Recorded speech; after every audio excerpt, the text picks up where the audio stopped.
Okay, so welcome everyone to the last seventh and the last lab session for this deep learning course, CS 425 deep learning.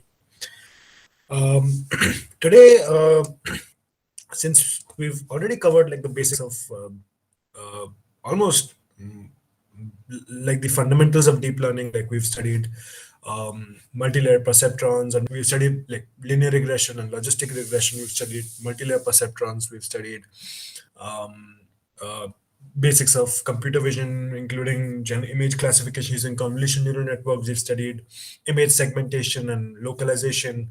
We've studied natural language processing and including RNNs, GRUs, LSTMs. We've even studied transformers. And so today we wanna, and so now you should be with like the basics of computer vision. And so I think it's good to like look at some advanced applications of deep learning.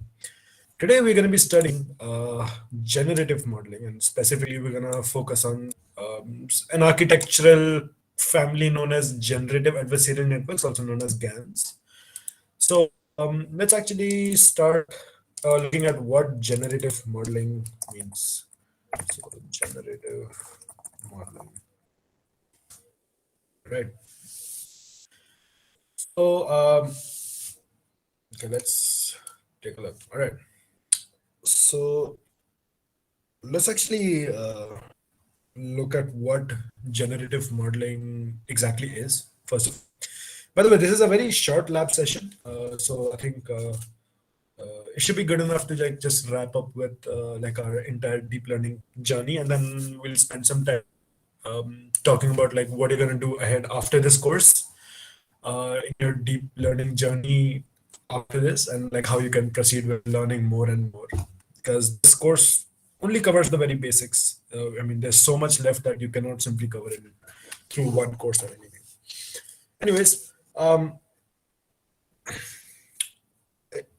till now we've only seen like two sorts of tasks, right, in deep learning. One is, let's say, regression, and one is classification.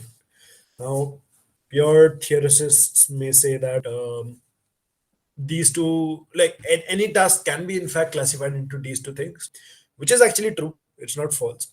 But there is actually a third sort of family of tasks which doesn't necessarily, I mean, like it technically falls in either of these two categories, but it's the techniques involved are so different that it's worthwhile to consider them as a third task completely, which is known as generation of something.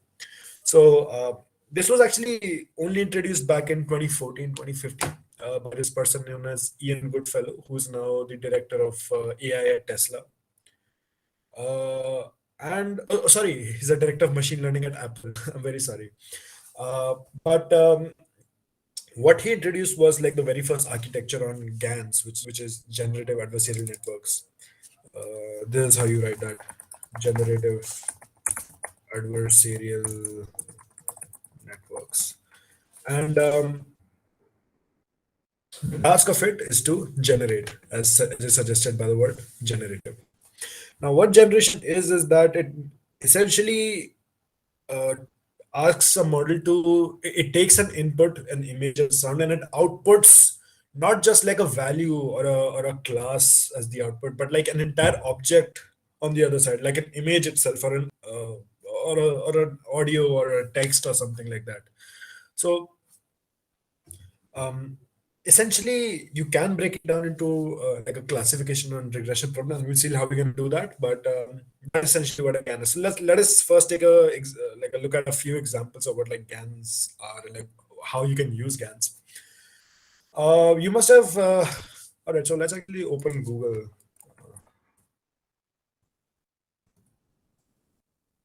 Right. So I'm giving a few examples of like what super resolution, what like GANs can be used for. So I'm looking at a task known as image super resolution, which is right. Look at this. So if I feed it, it's a blurred image. I would expect my model to give me a high quality image, right?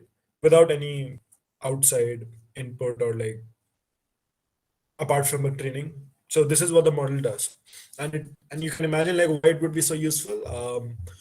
We have cameras and all, and sometimes they take a lot of blurry photos. We have old photos which are very blurry, and there are old movies which are now. I mean, there's a huge industry for it to like make it into higher quality and like release it into cinemas and so on and so forth. Like that's called the remake versions or whatever. Um, so that's what like AI can do. That's what generative models can do, for example, right? Let's take at another look. Do you know that uh,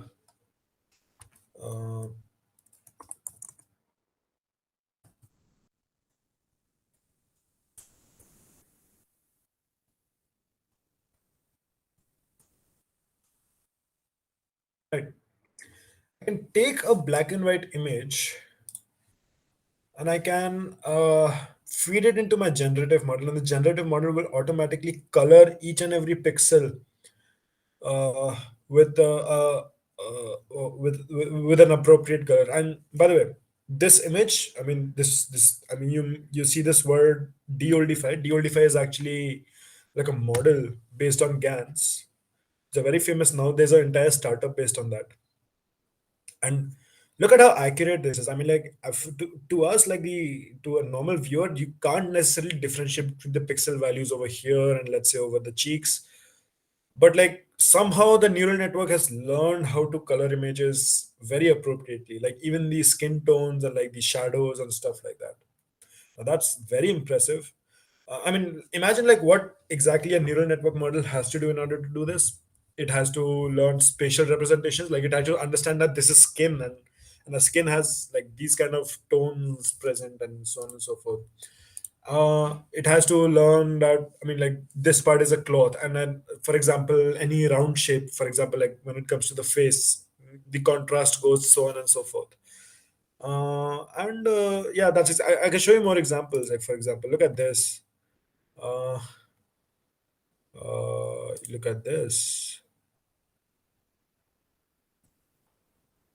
Anything else? Let me show you. Okay. I wanted to show you a video. It's an amazing video. Let me see.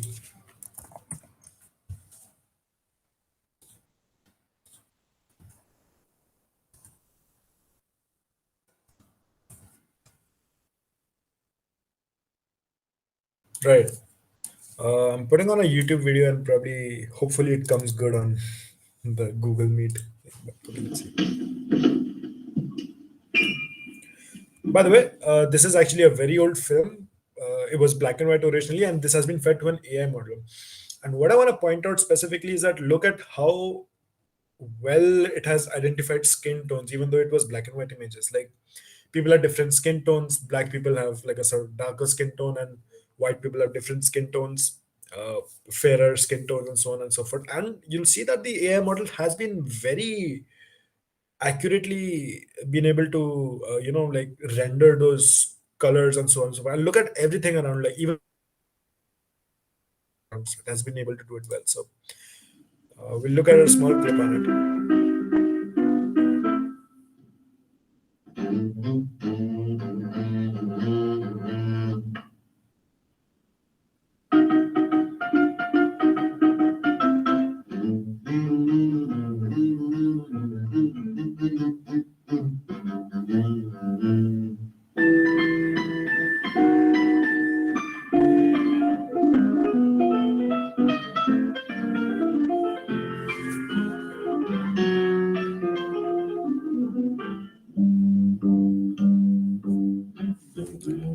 Let me skip to some part. Let's see.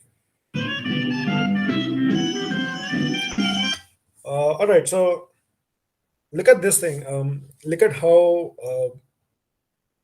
the look at the differences in the colors of the cloth, like the clothes of these people. For example, some people are wearing like an off whitish color, a yellowish color, and some people are wearing white. And imagine how hard it is to distinguish this in a black and white image, and yet AI models have been able to do it well.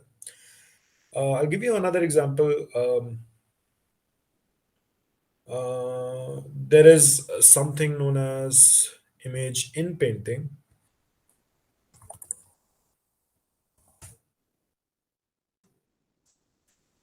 Uh, I can feed in an image with, let's say, uh, some parts of it missing or some parts of it blurred and some parts of it like uh, obstructed with some part. And the model will be able to like fill in those pixels and like in such a way that the final image looks exactly like a complete picture.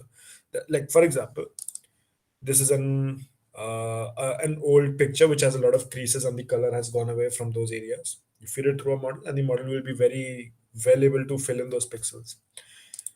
That's in fact, I can actually I can manually like cut out like huge portions from the image. Like this is essentially like all the features, facial features that a person has: his eyes, nose, mouth, and the model has been able to predict that well.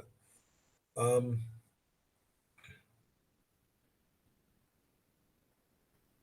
a lot of pictures have text written on them, like for copyrights or whatever. You can feed it through deep learning images and it'll remove that very well. So that's what generative models can do. Finally, I'll show you another example, which is let me show you this website known as This Person Does Not Exist.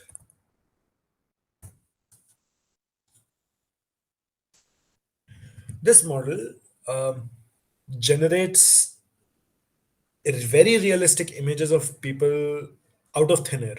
Like this person does not exist. And if I reload this, you'll actually see like different people generate. None of these people exist. And let me show you like how accurate this is. Like how precise this is. Like you can see like the wrinkles behind one person's eye, like the gap between the teeth, pimples and like blackheads and like very very detailed. And by the way, if you're really doubting that this is not a real, that this is actually a real person and not AI made, look at the background and you'll see a lot of convolutions which will actually help you tell that this is not a real image. It's in fact generated with a GAN. For example, yeah, look at the strands, individual strands of hair. Like that. That's how much it can actually get it. Like, uh, yeah, you can see like a few things coming. Like what exactly is this piece of thing? It looks like so. This cannot be part of this person itself. So it is actually generated by AI, and like that's how good it is. There was actually a model known as Face App. Sorry, an app on mobile phones known as Face App, which can take in an image and like render it into different genders, different facial features. You can make a person young or old. Uh, like this, for example, this has been AI made. Yeah, you. So this is I think Dhoni, Virat Kohli, and all, and they have been made old using that app. That is very much possible with AI nowadays. This, for example, very good example. And so that is based on GANs, and this is how, and we'll actually see how GANs actually work. I'll also talk about. Okay, let's actually start working with GANs. But okay, so I'll talk about the idea of GANs, like how GANs exactly work, right? Because it's not as simple as all right, okay. um so let me actually talk about the idea of generation, for example, before I talk about the idea of GANs. Generation, we've actually already seen like a generation task already when we talked about the unit architecture, segmentation, and so on and so forth. Ideally you can make your neural network uh, like a unit sort of segmentation model generate an image itself, like you can feed in, because unit architecture is made to give the output the same way, in the same format as the input, or in different formats however you would like it to be. But you can essentially pass in, let's say, like a blurred image and train it in such a way that it gives you a super resolution version of it, right? It's very much possible. There are a few things that I mean, uh, and you can train the normal way, like make it a gen image prediction, image regression pixel-wise image regression problem, in which the task of the unit architecture would be to predict, let's say, the value of each pixel in the given frame, and so on and so forth. Problem with that is that when you give it, it can get to a pretty okayish level, but beyond that, I mean, the problem with it is that segmentation models cannot perform extremely well. The reason? Okay, let's actually take a look at what the reason might be. So I'm taking the task of, let's say, super resolution, right? Uh, right. I give it a very blurred image, and I expect my model to give me like a higher resolution image.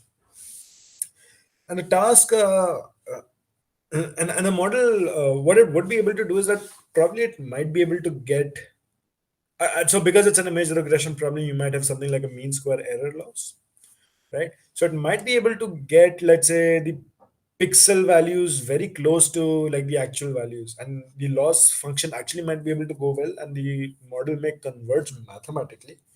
But like there are so many features when it comes to like modern generation tasks, like wrinkles and all. Like even though any segmentation model or like a unit model will simply not be able to do that, only because the loss function is such that, I mean, even though the difference in colors is so less, the features are not well represented in the output image.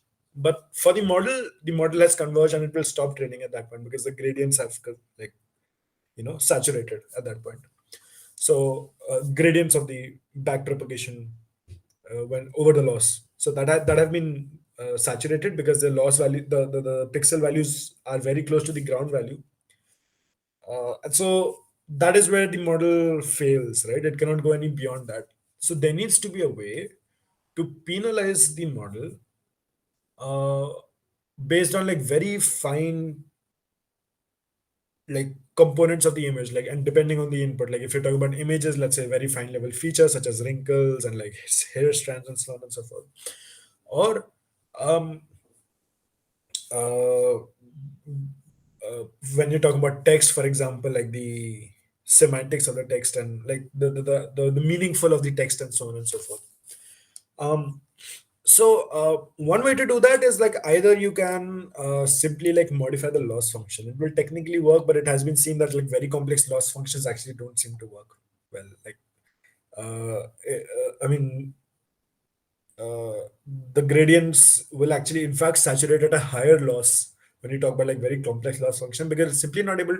It's not simply possible to converge because like the more number of dimensions you add to your loss function, like for example, mean square error loss plus some of the loss plus some of the loss, right? You're making it a multi-dimensional loss function in a way, like with respect to the weight space, and so it becomes even hard. Like so, that local optimization problem becomes exponentially harder. You see, because now there exists, like for example, one particular,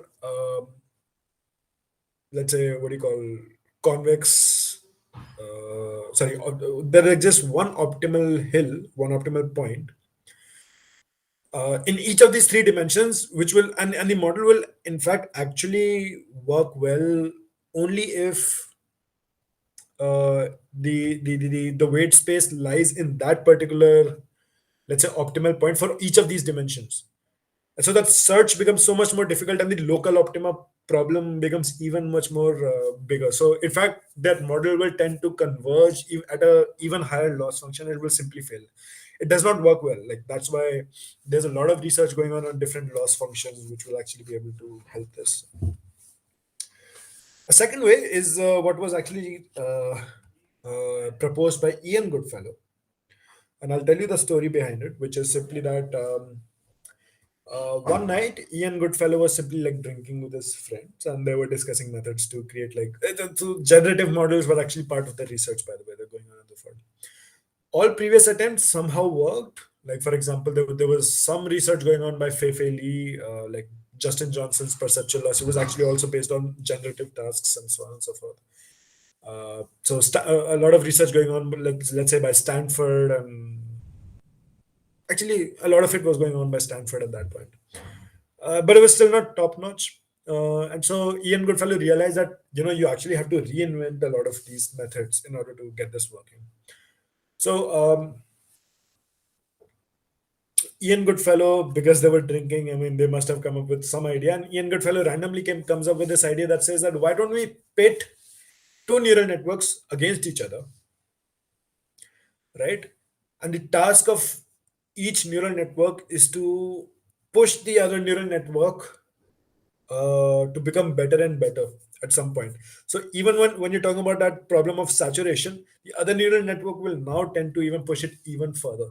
Like because the training doesn't stop until like both of them get so well together, and your final output becomes very plausible.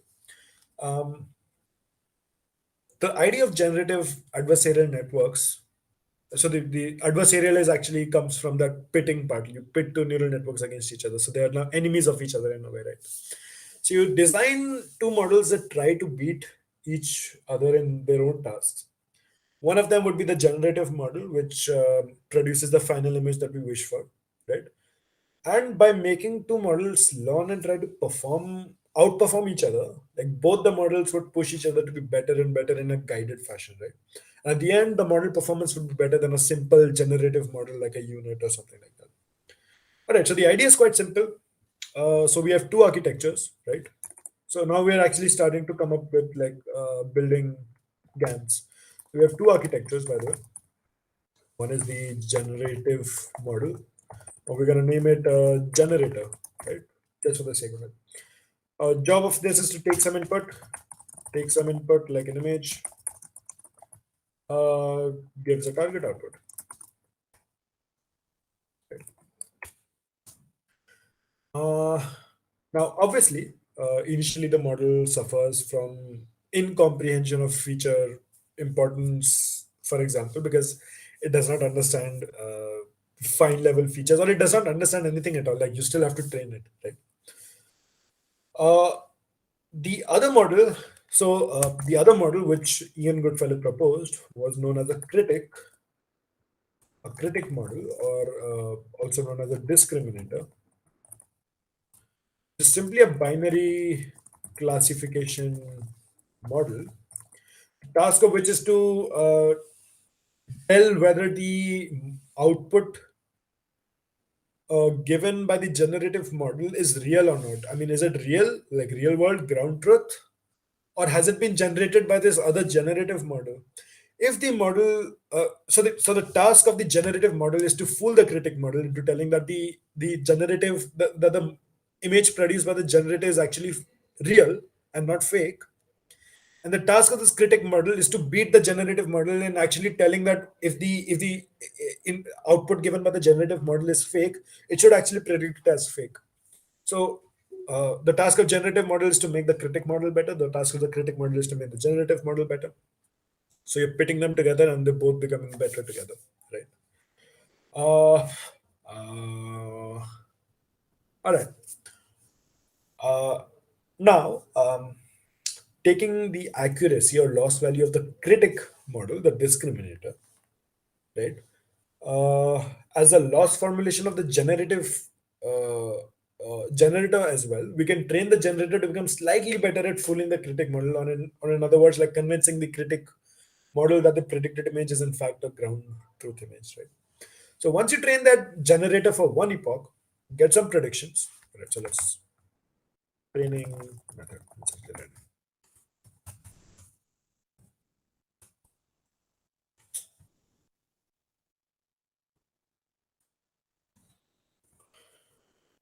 Uh,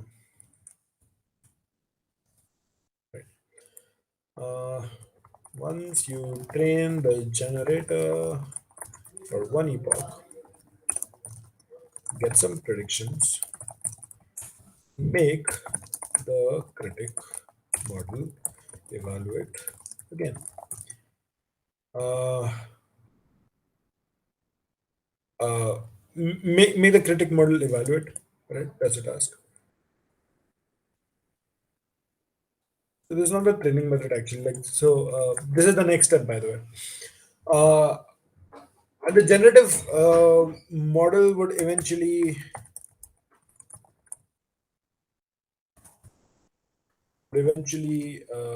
learn how to predict really good images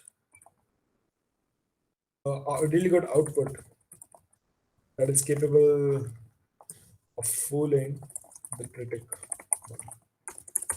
Right? It's a wonderful idea. It's very like in hindsight, it might look like very simple now, but like it's amazing. Um, I'll show you the GAN architecture.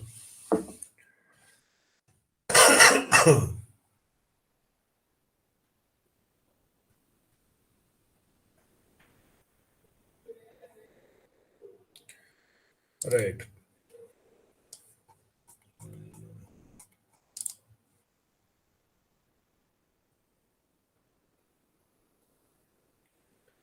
Can I enlarge this image? Yeah. Uh, So you give it some random input. It's you. I mean, we'll talk about this as well. But a lot of people used random input like in the beginning of in the beginning days of GANs. Nowadays, people realize that it has no use. Like unless it I mean, like you would like to use it for some like good task like image in painting, image super resolution, generation of images. I mean, like, and so there is no so like for super resolution, for example, you would like to feed it blurred images and like to get like super resolved images. What's the point of feeding random input? Like it doesn't solve any real world purpose. There's no point to it. So people don't use it anymore. But okay, it takes some input. It goes through the generator and gives it some output. And then you feed it like a batch of real images as well as fake images, which is by the way generated by the generator. Pass them to the generator and the discriminator. And the discriminator, the task of is to tell which one is real and which one is fake. Like based on the number of fake inputs, like the fake samples which have been predicted as right, the discriminator will get better. And depending on the number of samples which have been predicted, sorry, based on how many have been predicted right, the generator will get better. And based on how many have been gotten wrong, the discriminator will get better. So that's a training loop, right? Okay. So we'll start coding it up, but first we install some libraries. We'll of course be using FastAI as we've been using before. It's a good API. TMP from fastai.basics, import star from fastai.vision.all, import star. Right, let's see.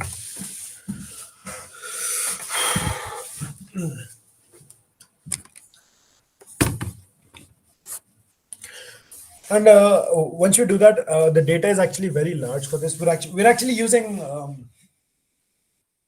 like a very famous task in GANs, which used to be very famous back in the days, and it's called uh, which is actually based on taking random input and doing that. So let's actually implement that, and then later on I'll show you like how you actually can use it for better tasks. Just to maintain, because the original task of using random input actually has some aspects which are very important to the fundamental theory of GANs, for example. And so I think that it's only fair that we study that as the first step. Um, right. We're going to be using this dataset known as the L-Sun bedroom dataset, which is nothing but images of lots of bedrooms, hotel bedrooms, and house bedrooms and whatnot. Like for example, this over here. These are real images, and so a task would be to take in random input, right?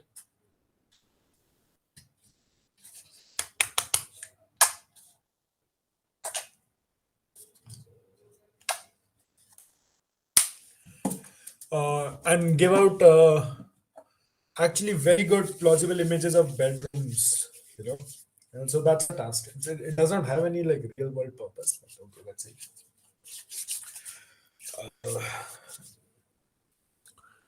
All right, so we'll actually import this. So I'm going to be doing untar data urls dot lsun bedrooms, yeah, dot ls. Let's see. Let's actually look at. So it's actually going to take some time.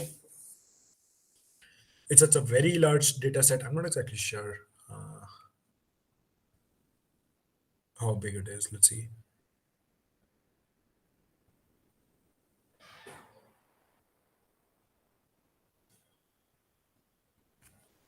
Oh, it's 42 GB. This is 42 GB. So we need to download that. That's okay. I think Collab gives us about 60 something GB, 64 GB or so. So a disk space. So that's okay. The model takes about 5 GB, for example, in disk. And on RAM, it takes about, yeah. So most of the model goes inside the RAM. So we can use up this disk space. That's okay.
Okay, before I talk about GANs, I realized that we didn't. So the advanced applications that we talked about for computer vision was just segmentation, right? Which use a unit type of architecture, and we implemented the original unit architecture that was proposed back in 2015, which actually gives us like a framework for creating like all sorts of unit architectures from different backbones. Uh, anyways,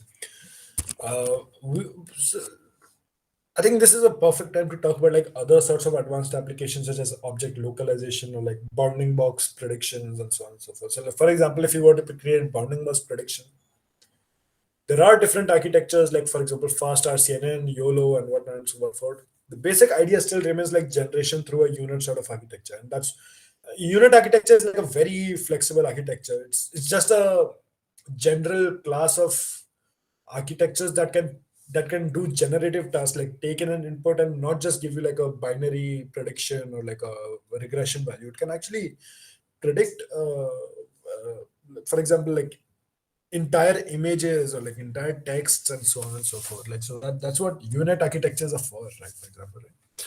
So what you can do is that for example, if you were to create like bounding box predictions, which is just like creating a box. So your task is now to predict 8 coordinates, if you think like 4x coordinates and 4y coordinates, right? Or you can actually like reduce it to just 4 coordinates, like just the top left and the bottom right coordinates, for example. And using that, you can actually predict like the other the other four, the other 2 coordinates as well. So your task is reduced to creating, let's say, 4 coordinates, right? 2x coordinates and 2y coordinates.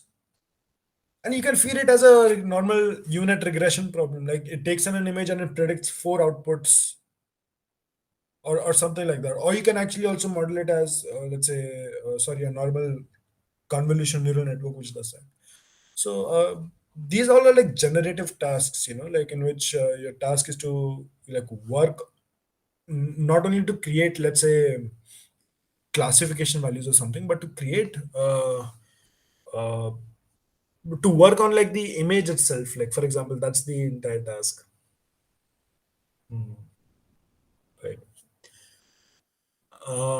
Now, coordinate prediction might be slightly easier. If you want to make it like slightly more difficult, what you can do is that you can simply take images with the bounding box prediction as the target output. That also exists. Like I've seen a lot of papers on that. So that is also possible, by the way. That is a proper generation task, UNet sort of architecture. All right, we're done with the data set, and see that I see a lot of. So there are folders named as 3, 4, 6, 7, 2, 5, B. I don't know what that means, but uh, let's actually look at like what one of these images actually look like. So, for example, image.open. Images, by the way, just the Python PIL library object. Stands for Python imaging library. So we actually used image a lot of times in this lab session to handle images, to look at images, but okay. And there is this internal function within FastAI which can gather all the images within like this directory over here, including like all these folders. It'll go recursively amongst all them and create a list of the paths of all the images that are present over there. And I'm gonna index that list to get the first element, and I'm gonna do image.open on that, and let's see what that image will look like. That image file itself will be a long task because I assume that there's a lot of things going on over there, but it's quite fast because we are not dealing with like images. An image is like 5 or 6 MB, but now we're just looking at the paths, which is like hardly 1 KB or something like that, maybe per path. So it doesn't take a lot of time as such. This is what the bedroom would look like. Let's say one of the examples. And if I go, let's say 100, 110, I would get a different bedroom, for example. Yeah. Anyways. All right. So now, if you notice that there are no labels as such, in fact, this is not the label, this is the target itself. We have to create input. And the input has to be, let's say, uh, uh, a random noise, which is the task. So we need to actually create a mapping from noisy single channel 2D tensors, right? So I'll write it down. Create a mapping from a noisy single channel 2-dimensional tensor to our dataset images. So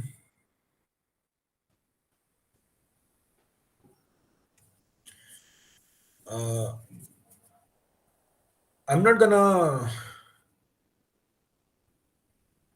So okay, so what? So there are practical tip. Okay, so here's what we're gonna do. There's some clever hacks in order to do this. I don't want to separately create a random noise distribution for each image separately and store them separately. That's a lot of memory that we're talking about. If this is 40 GB, for example, we're talking about like say, let's say about 13 point something GB for the data set itself, because I mean the output channels are 3 channels. Now we're talking about 1 channel itself. So 13 GB of another data, we cannot afford that. So we're gonna create that random noise distribution on the fly, like during the training process itself. And so for that, we need to actually create methods that can create the input whenever an output image is given, and can give you return the input output mapping like dynamically, right? Besides that, if you really want to visualize a data set, so you actually need to make changes to your tensor class itself, so that whenever you say that show me the tensor collection corresponding to this image, it will also show a corresponding random distribution. So that's our job, by the way. I'm gonna create, let's say, because like anyways, this tensor is not supposed to exist as such, right? Uh, so and it's only created on the fly, so I'm going to name it invisible tensor. So it's just a tensor representative, right? It has all the properties of, let's say, a tensor, but it also is capable of displaying input-output mappings. Fly.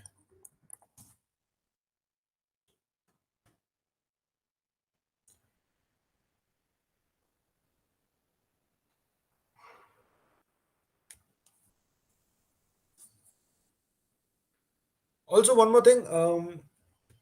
Sorry. So it has all the properties of distribution, but it does not necessarily return anything. It just has properties of tensors, except it does not. It doesn't return anything unless we request it, right? We're gonna request it using, let's say, a property known as show, which we have created. This is custom created, by the way. So if we tap into this, this is gonna show us what we need, anyways.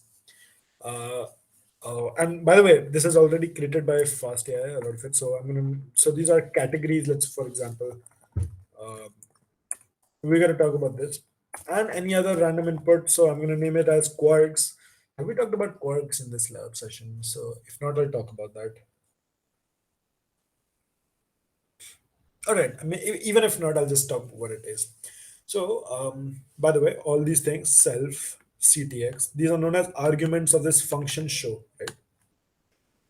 Uh, so quarks stands for KW args, which is keyword args, which means that even if you can pass it like, let's say, other things, for example, size is equal to this and blah blah blah blah blah, and you can choose what actually happens to all those arguments separately. Over here, I don't care about it, so I'm just going to return CTX.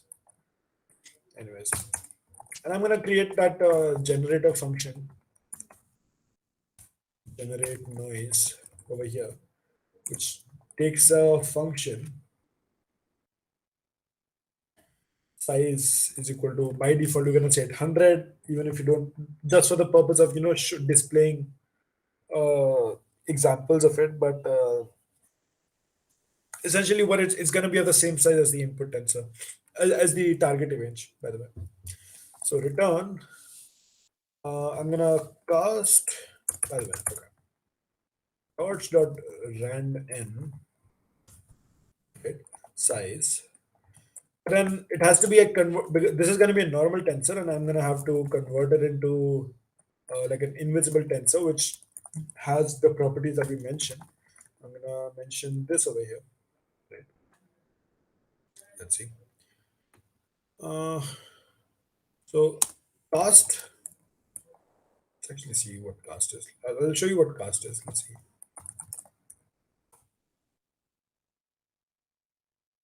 Yeah. So cast is a dictionary like object. So what it basically does is that, I mean, it does an input output mapping from one to another. So it will basically like render all the properties of this to this. So it's actually quite intuitive, but okay. Anyways, let me run this. Uh, all right. Now I'm gonna create properties which are gonna help me like show me, like, generate images on the fly, right? So and also display them whenever I need them. So I'm gonna use this thing known as so by the way, this is an example of you can go to let's say Google, and let's say type what are at properties Python. Yeah. So at is known as a decorator in Python, and the task of it is to do some sort of overriding, function overriding, and stuff like that. It's a very important concept in implemented programming, and let me actually show you like a good example of how to use these things. Uh,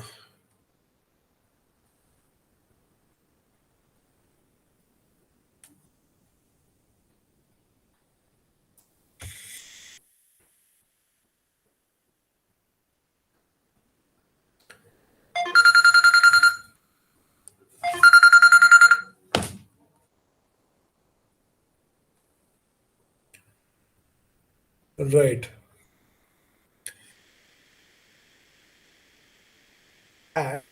Is to create, let's say, a sort of property of your class, which doesn't, which means that, so whenever you say that tensor dot value, for example, value is not a function as such, it's a property because you're not passing in any parenthesis or something like that. So, for example, when you say tensor dot value, that happens, right? It's only because value has been set. Value is actually a function within the tensor class, but it has been set as a property. Yeah. So that's the purpose of it. So within fast AI, type dispatch uh, uh, has some properties, and we're going to talk about that. But okay, I'm going to create like and actually, let's see what type dispatch is. Maybe you'll find it on Google. Let's see.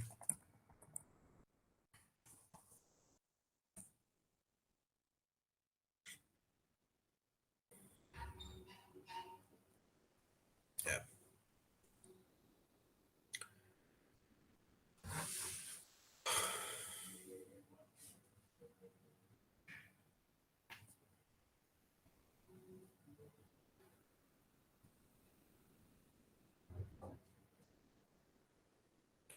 So type dispatch matches types with functions according to whether the supplied class is a subclass of the same class of the type annotation of associated class. So let's consider an example where we try to retrieve the function corresponding to types of imp n np in 32 float. In this scenario, f2 will not be matched. What is f2? F2 is a being a string and b being an integer, so return a, all right. Return b, all right. In this scenario, F2 will not be matched because this is given the first type of annotation F2, int is not a superclass or the same class of imp and int 32, right? Instead, F1 is a valid match as its first argument is annotated with the type numbers integral, which MP int 32 is a subclass of. So what it means is that depending on what inputs you give, it's going to give a corresponding. So depending on how you create inputs, what like type of inputs you provide, different functions will be called, and that's exactly what we want over here because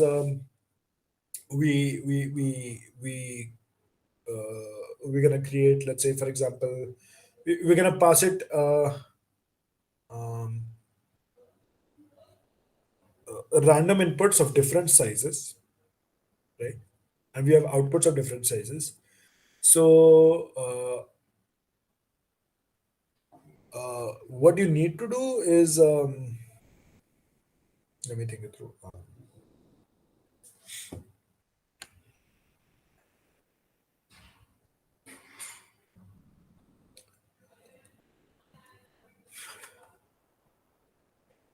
Yeah, so you have so I'm creating, let's say, a show batch, for example, over here.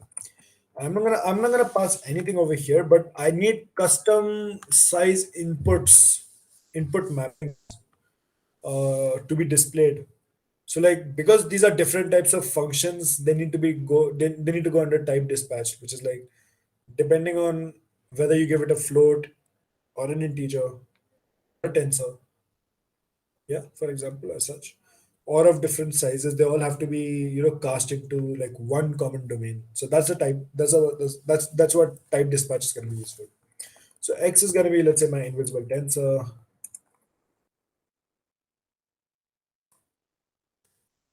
Y is going to be my tensor image.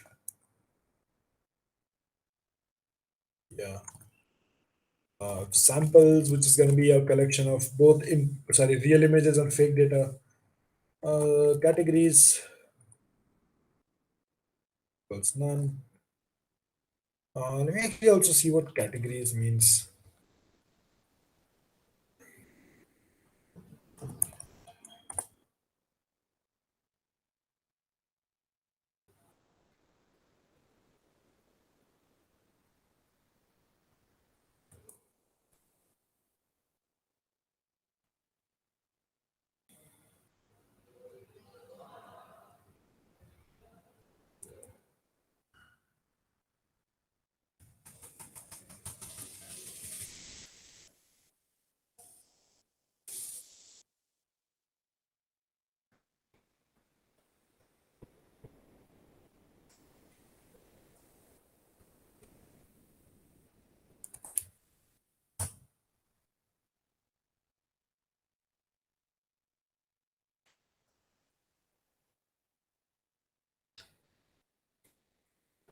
Yeah.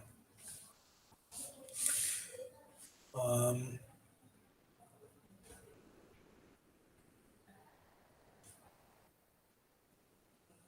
I don't think it stands for categories.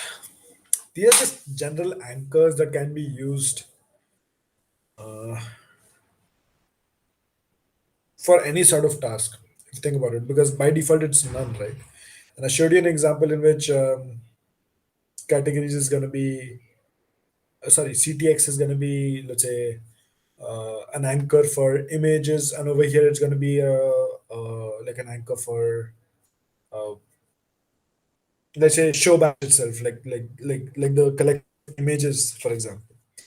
So let's actually think of it in that way instead. Um, some general inputs, max n is equal to 10. Uh, any other information? And rows equals none, and calls is equal to none. Pick size is equal to none. And every other thing can be in fact stored into quarks keyword arguments anyways. Uh, okay. So I have if ctx s is none, ctxs is equal to get grid fast air function again, min len samples,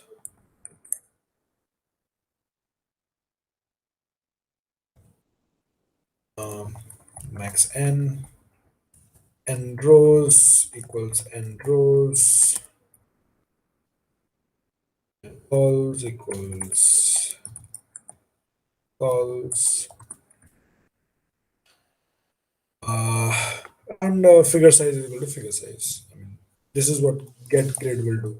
It will essentially return a grid of inputs and outputs in a in a well beautiful manner, which is actually very hard to create. It's just based on simple matplotlib PIL stuff, nothing very interesting.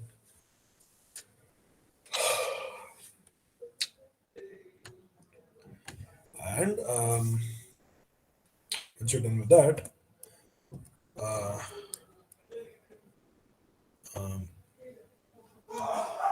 so I'm gonna replace now categories with let's say I'm by the way creating a recursive function, and I'll tell you why. Uh,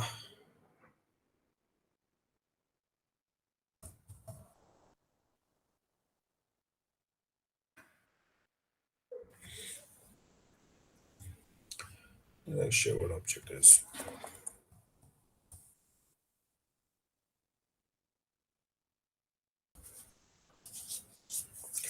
All right. um, Object is a general base class for all. So it's not a class. It's an instance of a very generic class, and that has been named as object. X Y samples ct xs is equal to. This is by the way the same because this is going to take the same inputs over here. So ct xs max n equals max n keyword arguments. Um,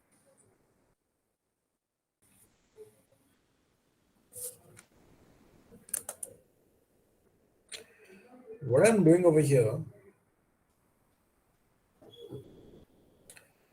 is in case so the only purpose of this let's say function is, for example, is to define this particular thing. We're only making the lives of the user easier.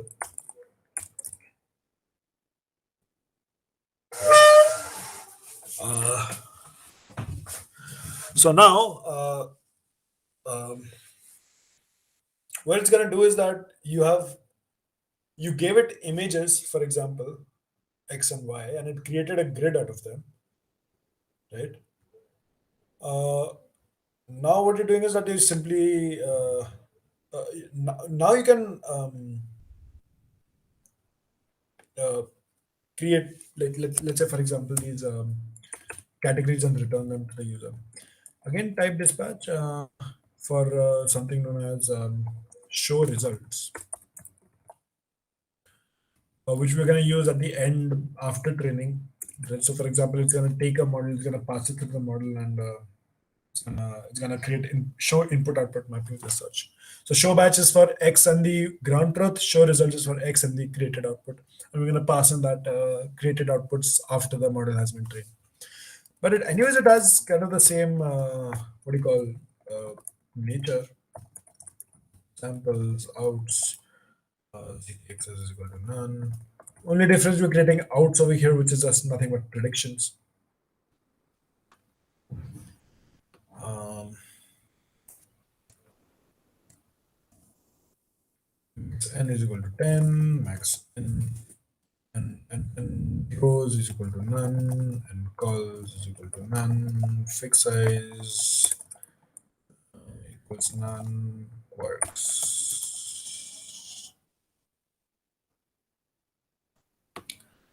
Uh, n categories, sorry, just anchors, by the way, these are anchors. CTXS is equal to get rid in and samples.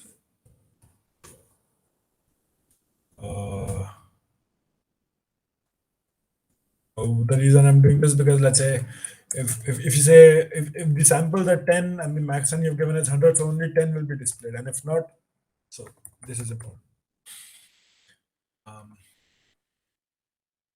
um, and rows equals and rows, and calls equals and calls. Oh, I'm gonna create a, let's say, a vertical line in between the inputs and outputs. So because the show results is gonna be let's say it's gonna show X the output as well as the ground truth, so you can compare all of them. So this is what this function does, and it's all done internally within FastAI. We're only creating anchor, like let's say a basic framework for this at this point. Um,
all right, so let's see what this is exactly doing. I'm assuming that the outs will have a uh, sort of format as, let's say, X predicted output, and this would be the ground truth, for example. And I'm going to show what I'm going to do is that I'm going to do B is, by the way, input, and that is of the type invisible class, which also takes in categories over here. And I'm passing in the sorry anchors, which I'm passing as my predicted output, right? Uh, and this is actually the function that retrieves each output sequentially, like in whatever order is presented. It's the same as the underscore get, nothing different.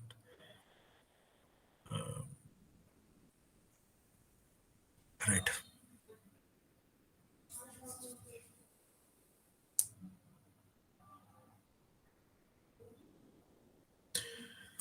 I'm gonna run this. Uh,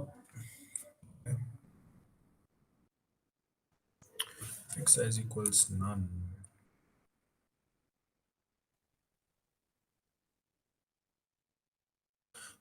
fixed size equal to fixed size.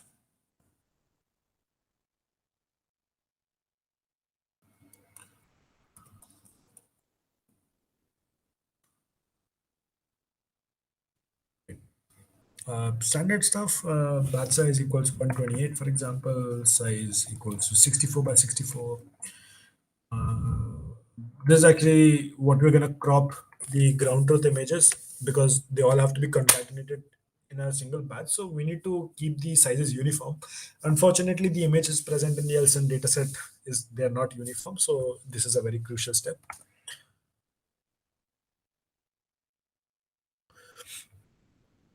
All right. Obviously,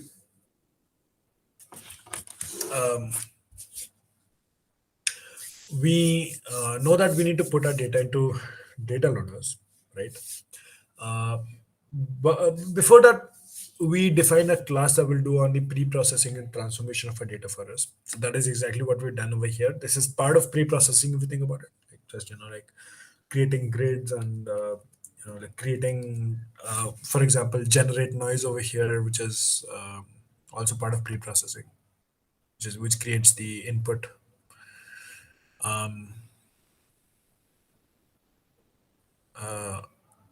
so this class at first is known as so we created different classes, for example invisible tensor, which does that anyways. Now we're gonna create let's say a class which is actually already present in FastAI, which will automatically apply all these transformations whenever we need them. So this is known as actually the data block within FastAI. So let me show you. Data block is nothing but like the entire pipeline of data, including data loaders, its transformations, other stuff like that. So uh, block. So the blocks is so the input block is something a transform block. So it's actually like it takes in it has to be transformed using uh,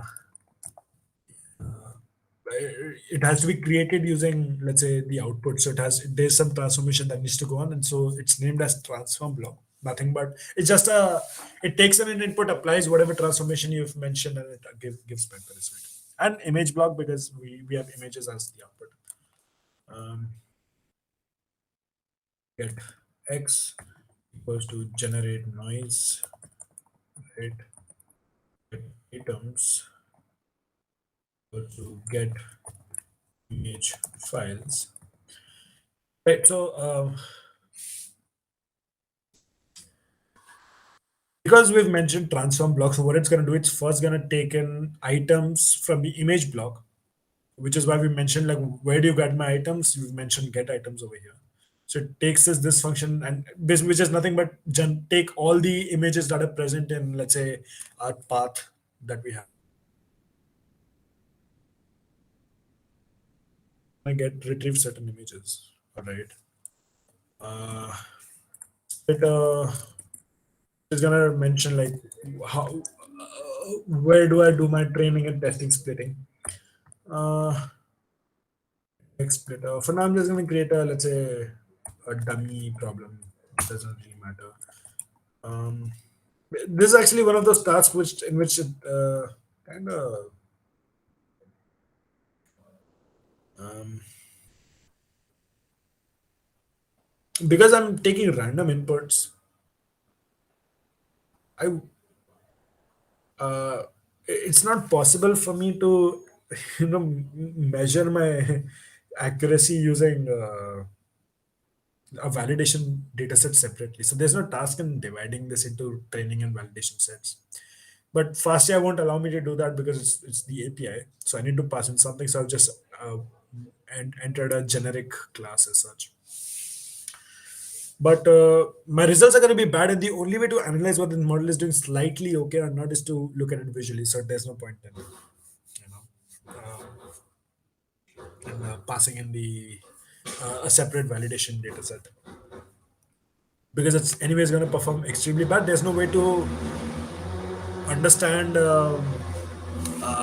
like the performance of this model through metrics as such. That's it that way. And then what transformations do I want on my items? I simply want to crop out 64 out of 64 pixels. Very important. So resize, size, method equals resize method dot crop. So I'm going to crop 64 out of 64 pixels. What? This will be applied individually in each image, each item, and now there's a possibility to apply a transformation on the entire batch itself. By the way, this happens on the CPU. This happens on the GPU. So very should be very careful as to which ones will be done on the CPU and which one will be done on the GPU. Once you've done that, of course, normalization. So from stats dot. So I can determine which channel will be normalized to what mean and what standard deviation. So it's going to be 5.5, 5, for example. And this is the standard deviation dot tensor. Again, zero point 0.5, zero point 0.5. I'm done with that now. Finally,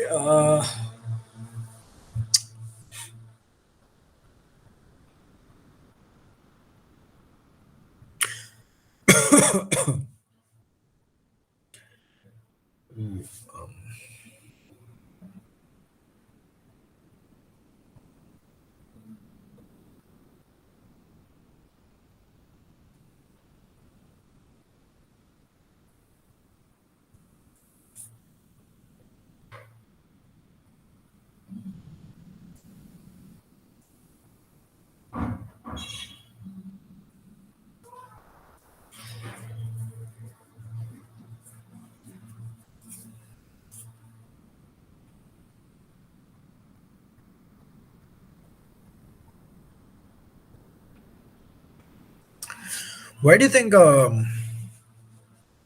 I didn't do a mean of 0 and output of 1? Uh, the reason is that because, so I mean, you might have seen it's actually very intuitive topic, which all of you might understand, but it doesn't necessarily click us because it's not necessarily taught in a lot of courses. Um, a standard, a mean of 0 and a standard deviation of 1 means a lot of values will be negative as well, right? And some will be positive, some will be negative. But the problem with images is that images can't have values that are negative. The pixel values are always greater than 0. So normalization values always are positive. You'll find this when you use ImageNet statistics, for example, so on and so forth. But anyways, um, all right. So that's a data block. By the way, the task of the data loader is by the way, sorry, from stats.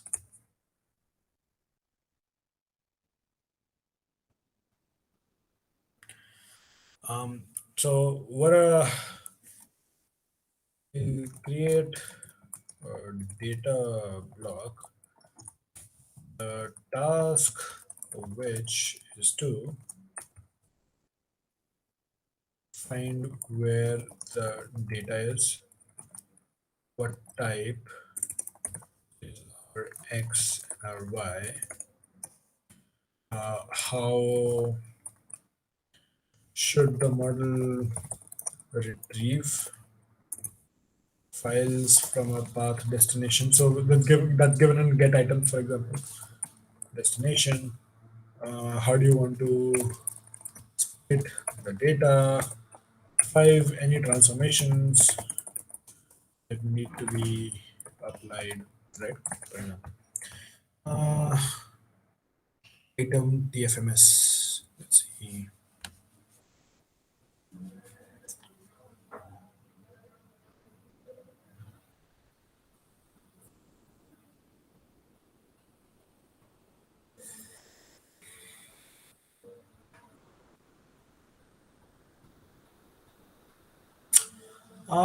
Items TFMS. It should be item TFMS, not items TFMS. Anyways,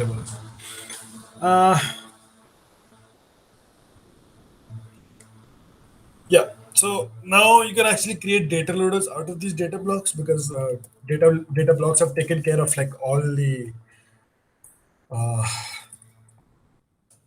data pipeline stuff. So I'm going to present the path to it.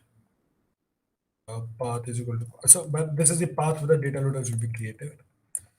The path from which image has to be created is again that out itself, and batch size is equal to batch size. All right, let's see.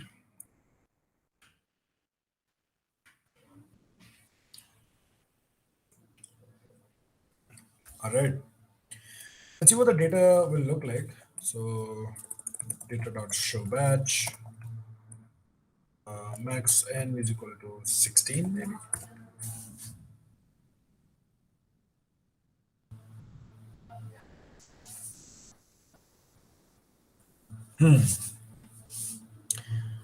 All right, so this is my image by the way. Uh, and these are actually the outputs 64 by 64 outputs of hotel bedroom, different sorts of stuff. Let's also look at our tensors. Else dot one batch x dot shape and y dot shape. Right, so I have an input of 128 by 100. The output is of 128 comma 3 comma 64 comma 64.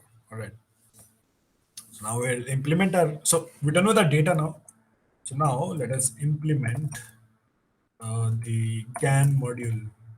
It actually requires slightly different training procedures as such, because we need to integrate two models, and like the training procedure overlaps between the two. So um, we need to get a class that first of all can contain both the critic and the actor. So I'm going to name that as as a GAN module, and also the task of it moderate when one has to be trained and one other has to be trained. So we can do that using one variable. For example, we can say that you want to. So I'm gonna call. I'm gonna name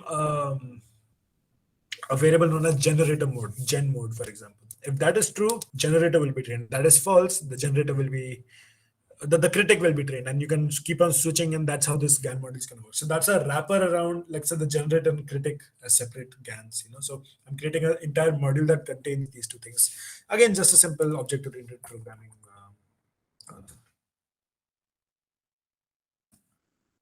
This is going to take, again, because it's PyTorch, it takes an NN dot module. So that's it. It's nothing but a wrapper around a generator and a critic model to create again. Right. So again, def init self generator equals none, critic equals none, gen mode equals false or true, doesn't matter. Um, Generator not none,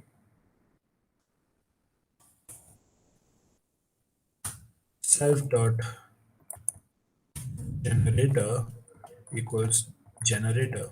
Now the reason why, I mean, like, why didn't I simply just do this? The reason is because, like, if it's none, uh, not that this part will give me an error, but like whenever the training loop tries to go again for, let's say, GAN module dot generator, it will give an error that this parameter simply doesn't exist.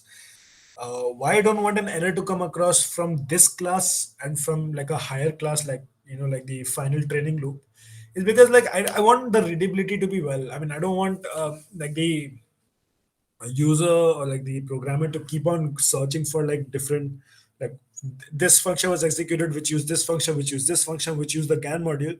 So they have to go across 4 layers, and it's simply not convenient, right? So that is why I don't want the error to come from this class. I want it to come. So the basic programming concept, never, always try to make like the base, like the fundamental classes to be as flawless as possible,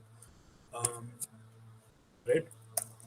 Similarly, if critic not none, self dot critic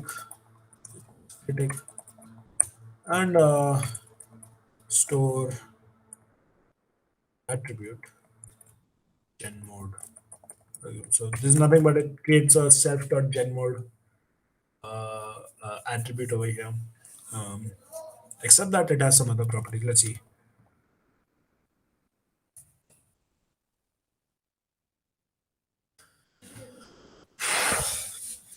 Right.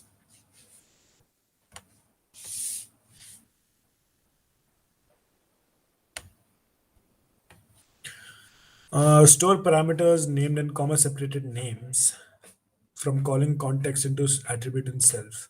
So basic task is to create attributes. Uh, you also store any default arguments, so you don't have to call it again and again using that. So I mean that's the task of generate. I mean, so now this has become an attribute as such. So I don't need to call it as a function. I can directly call it um,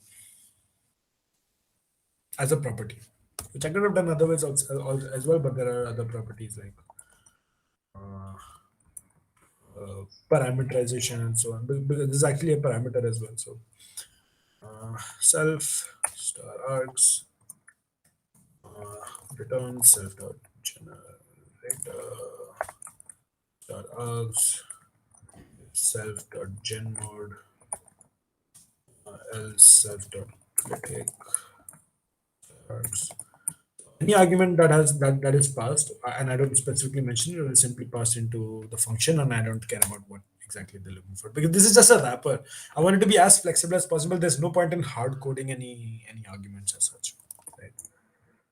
Next, f switch is nothing but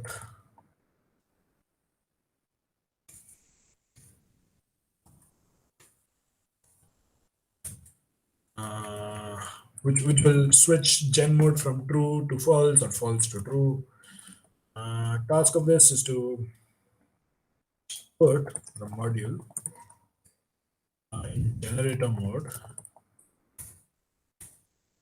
if argument gen mode is true, else in critic. Anyways, self.gen mode equals not self.gen mode if gen mode is else gen mode. So very clever thing that we did over here. If you don't pass anything, it will simply do the opposite of whatever is the current gen mode, which is self.gen mode. And if you specify a specific thing which you might need for let's say um, validation or like testing, you can specify it specifically and get it done in whatever way you want. So that's the GAN module. There is some invalid syntax. If sorry.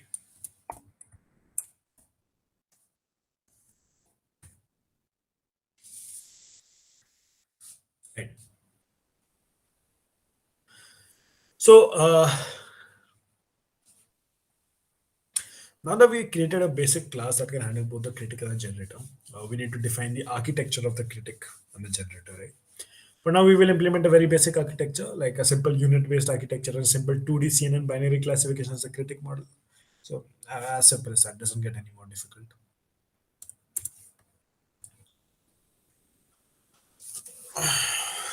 Um, all right, so uh,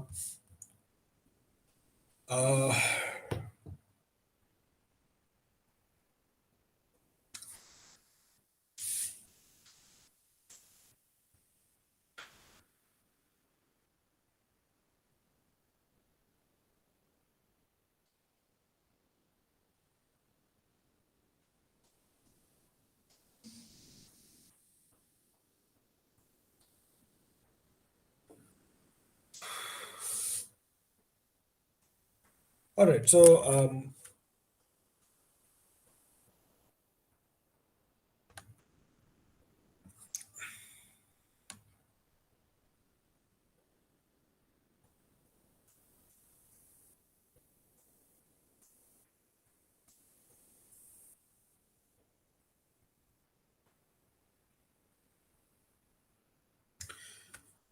What I'm gonna do now is um,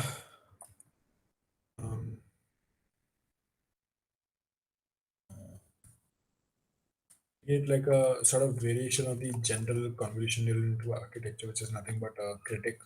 So very simple, basic critic, for example. It's going to take in the input size. It's going to take in n channels, uh, n features, 64, which is by the way by default, and extra layers 0. Normalization type is equal to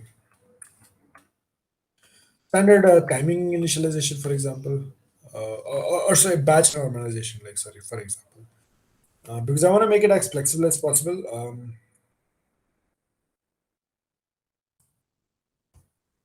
And quad. So, by the way, there are different sort of normalizations like layer normalization or like vector normalization.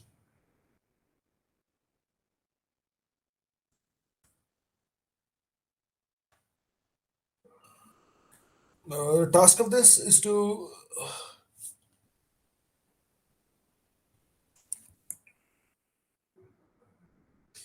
imagine something known as delegates. So I'll show you what delegates means as well.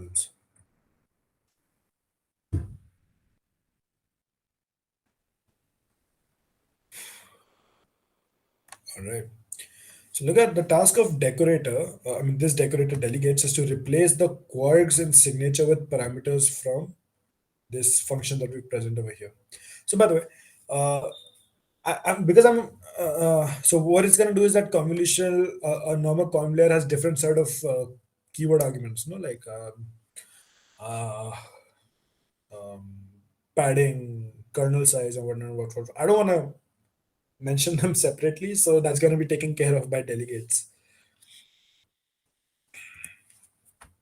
So it's a basic critic for images of size n channels n channels times in size times in size. Yeah.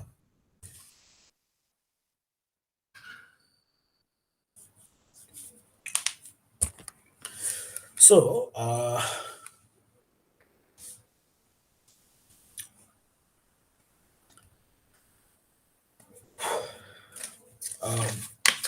simple as that. First, we create layers.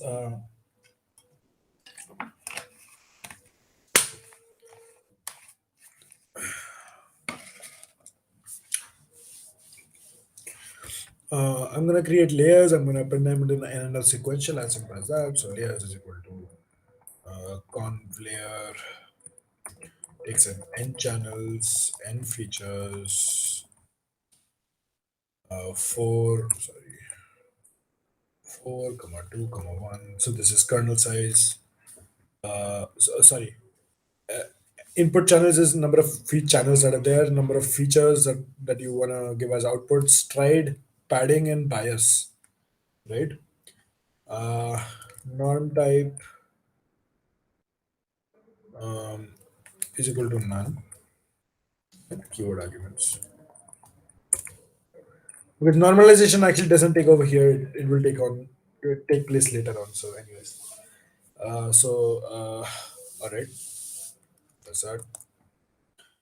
uh, Current size and current number of features, which is features present in this particular layer, is equal to in size by 2 because of stride of 2 and n features. That won't change.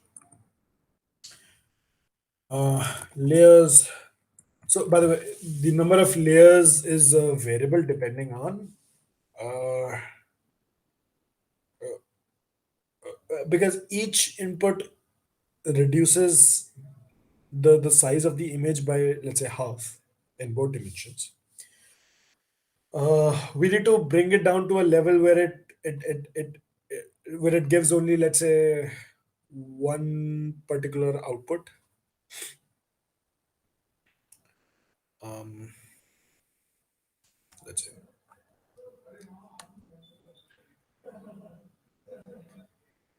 sorry.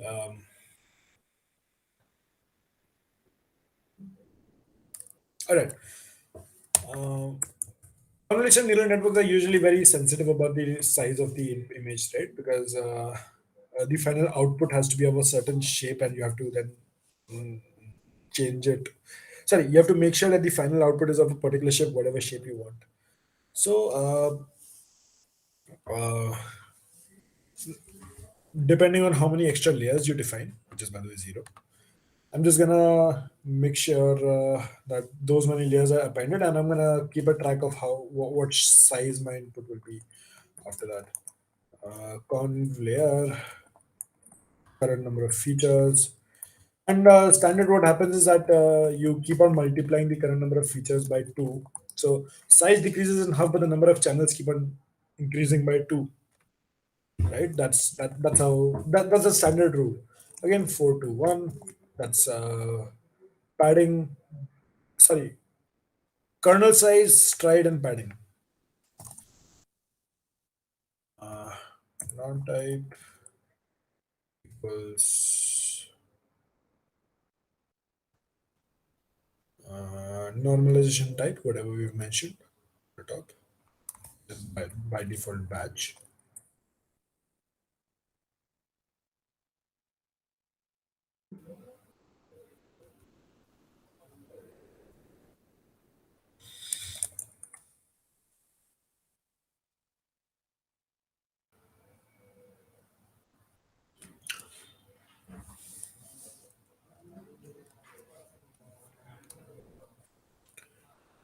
And keyword arguments, of course, for range uh, and extra layers.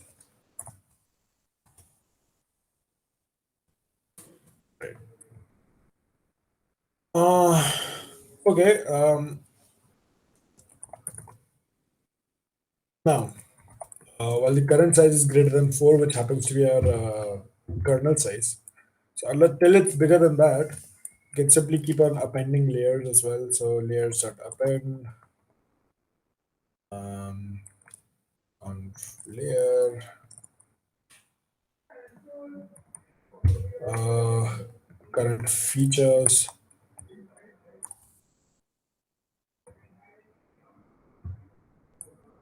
Okay.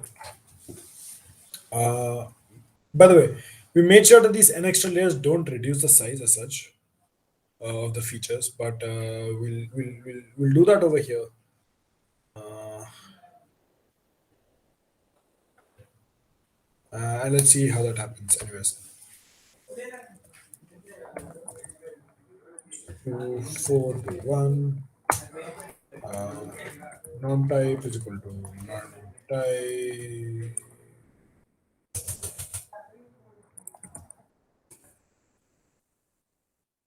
Yeah, it's simply non-type and keyword arguments.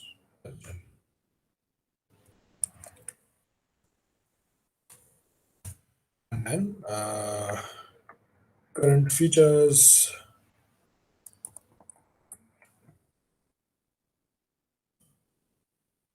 star equals to current size divided by equals to.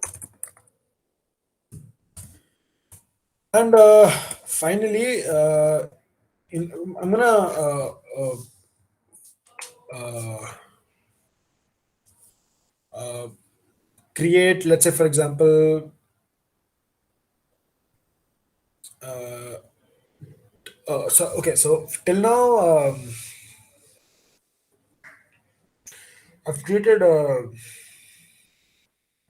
layers that a basic architecture with number of layers. However, right, depending on oh sorry, uh, yeah, this has to be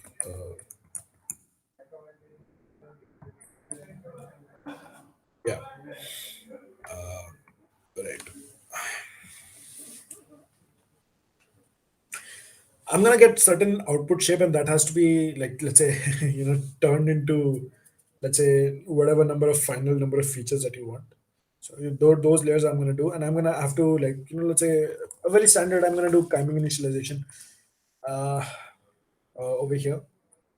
Let's do that. So quarks dot get. Quarks is just a dictionary, by the way.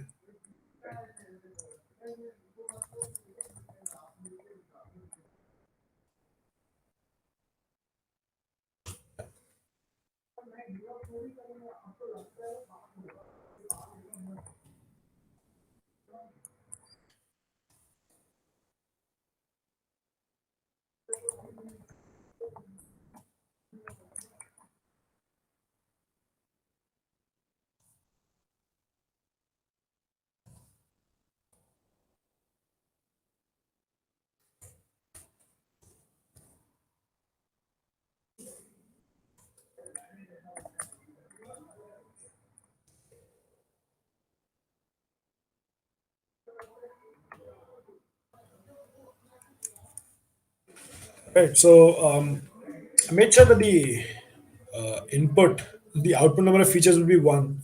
So number of channels will be one, and that will be flattened out, right, into one-dimensional tensor, for example, because that's over what we're going to do our classification, or we're going to apply the loss function as such. These are all the layers. Finally, I'm just going to do return nn.sequential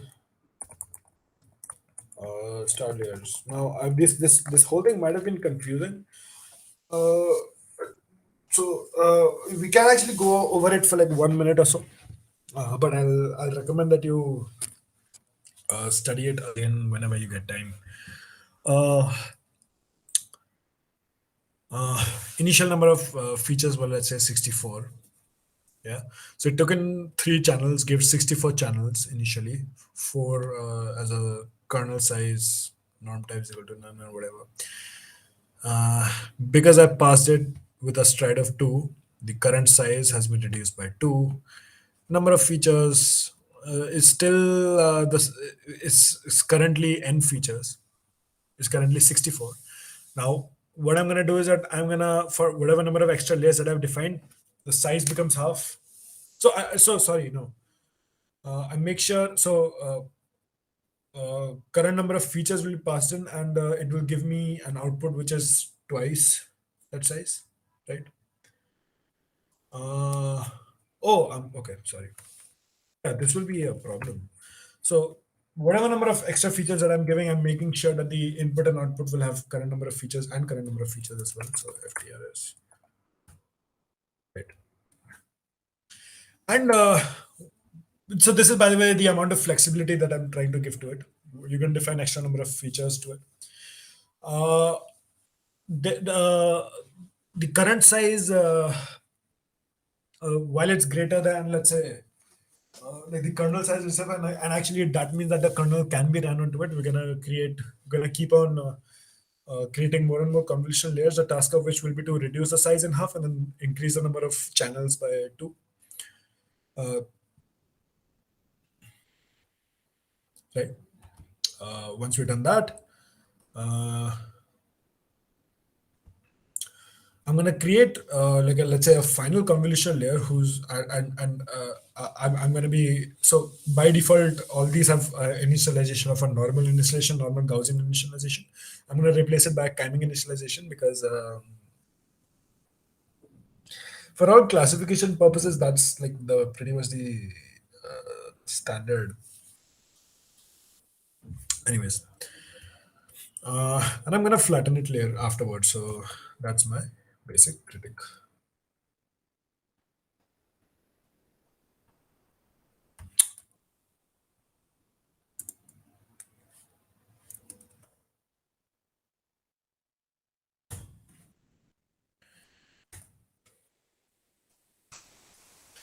Yep, this works. All right. Um, Now, for the generator, it's just simply unit sort of architecture. So I think we defined it, but earlier. But all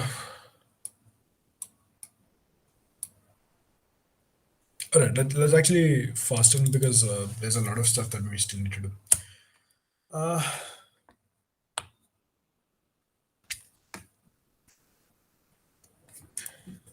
uh, I'm gonna first create a class that's gonna add certain number of channels to whatever given input. So because you have, let's say, an input of one and you want an output of three, you need to keep on adding number of channels, and so we're gonna create empty tensors as such, which are gonna be adding number of channels as such. So add n dim channels at the end.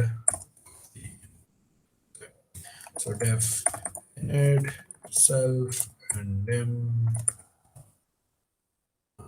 self dot ndim equals ndim.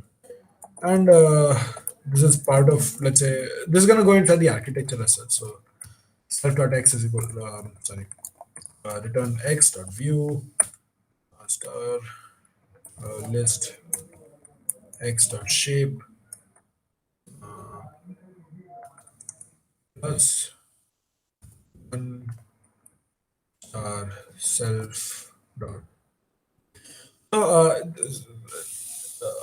the task of this is just to not create channels. I'm very sorry. Add dimensions. Uh, sorry. Yeah.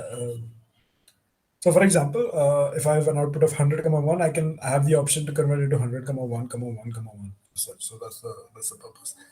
Dimensions, not channels. Yes.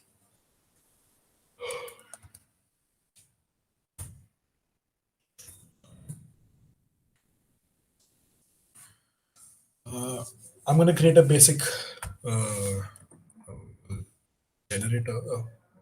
So on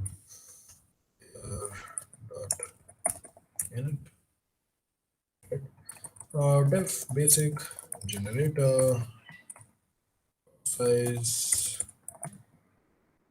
in channels size 100 and feature 64 in extra years.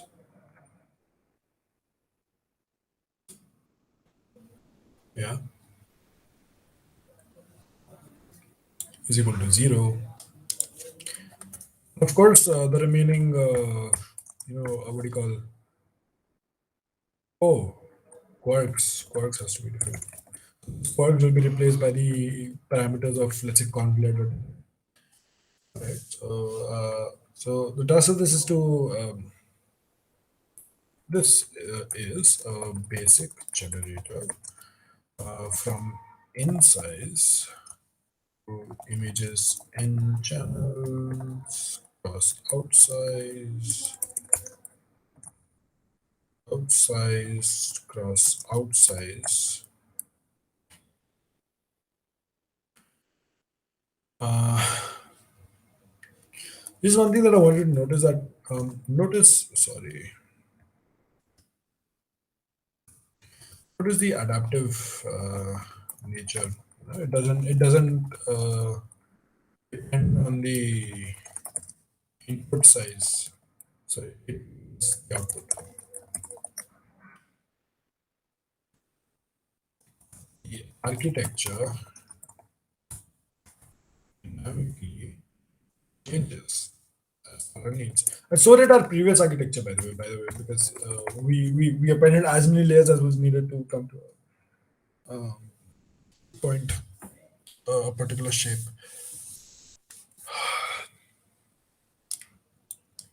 Um,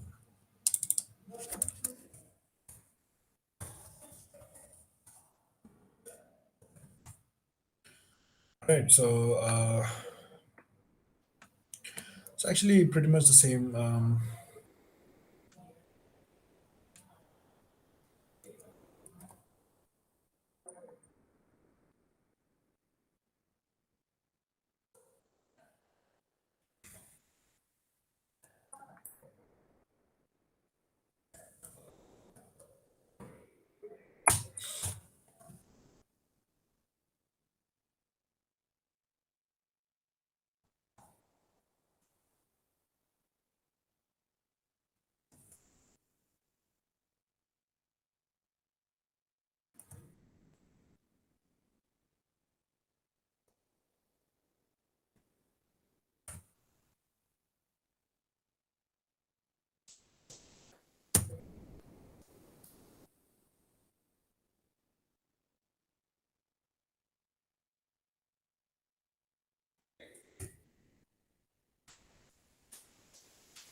So what this line essentially is doing is that I, so because you're going to be running convolution layers reduces the size. So if the current size itself, like the input size itself, is, let's say, um, smaller than, let's say, the output size, convolution layers have to be like, so we'll have to use like inverse convolutions, and I don't want to do that.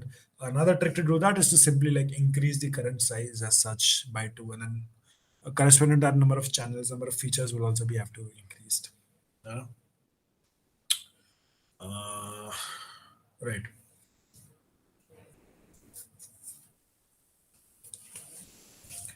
So, by the way,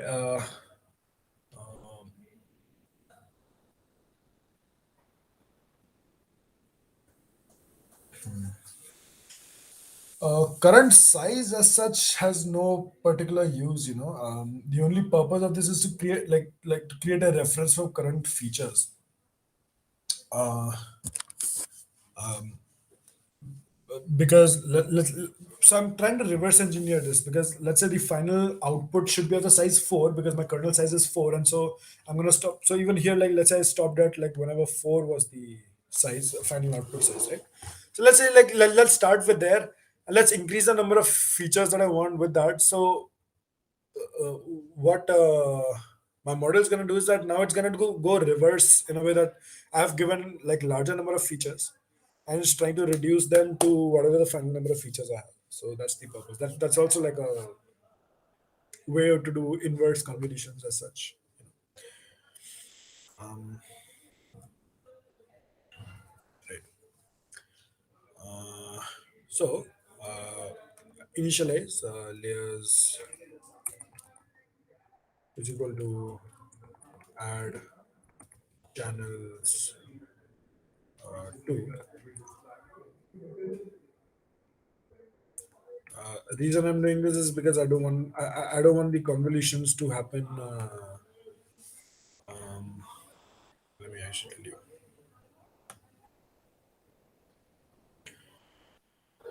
Um, because for each so the reason I'm adding channels is because I'll be creating a 2D tensor of the random noises. So that still has to be created. So channels have to be added for that, right? Because that's where the convolution will actually take place. Call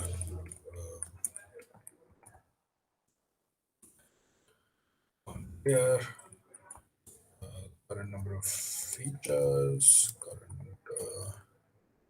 PRS by 2. Yeah, I mean, it takes a number of features, it gives half of that output. 4 to 1. By the way, this exactly is inverse convolutions, if you think about it. Um, um,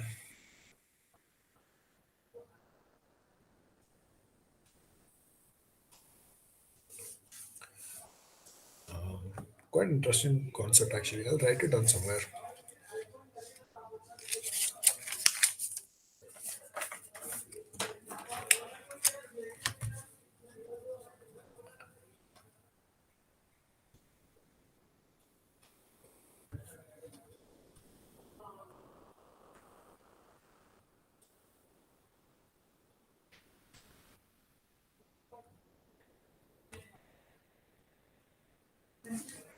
Okay. Standard transpose. It's true. This, by the way, transpose convolution as such. Uh, and other keyword arguments, let's say, for example.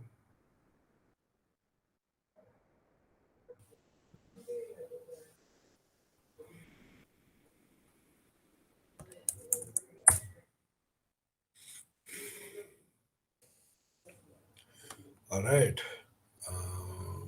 I'm not adding any stride because stride reduces the size. So, anyways. Oh no. Yeah. Uh, this will be quarks.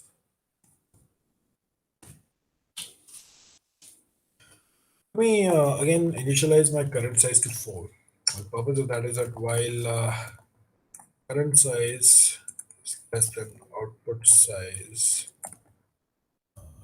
by 2, because I'll be adding one final layer later on. So I need to do that. So by the way, the task of this is to add layers until you can get to the output size at least. Right. Uh, will be layers dot append uh, layer current number of features,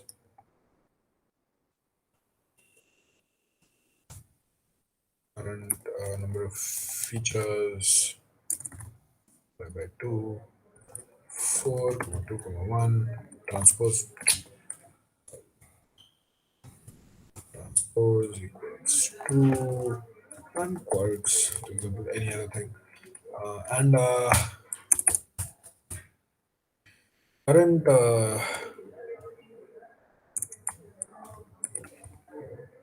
features by equals 2, and current size star equals 2.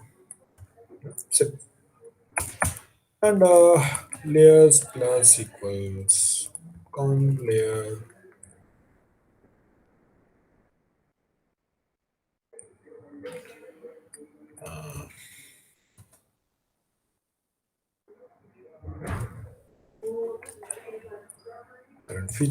current features. I'll tell you what the purpose of this is. This is a final three stripe convolution.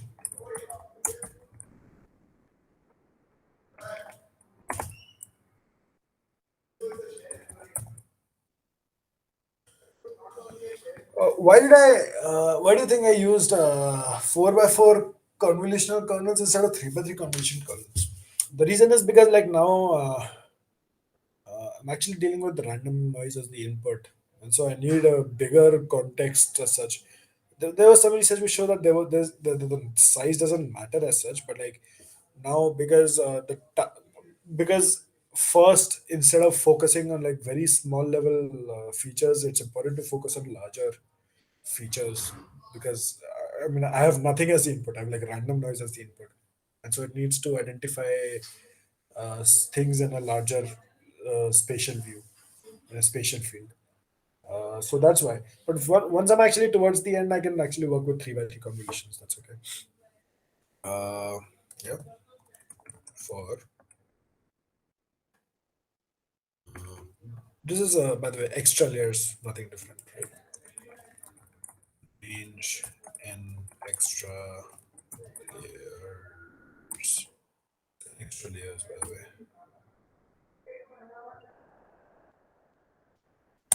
right? Here's the final thing I'm going to do. The layers plus equals nn dot conf transpose 2D features n channels 4 to 1 bias equals false and return by nn dot tan h. Uh, yeah, because apparently it turns out that tan h works better than sigmoid and return another sequential layers.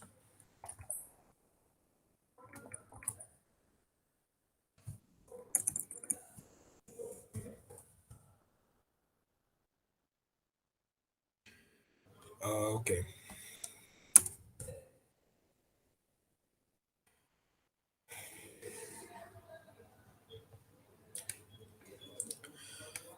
So that's it. Uh, we're done with the architectural details of the generator and the critic model. Let's see how this works. All right. So I have critic equals basic critic 64 3. The rest all inputs are default. Generator equals basic generator, 64,3 as well. Model equals GAN module. Critic equals critic.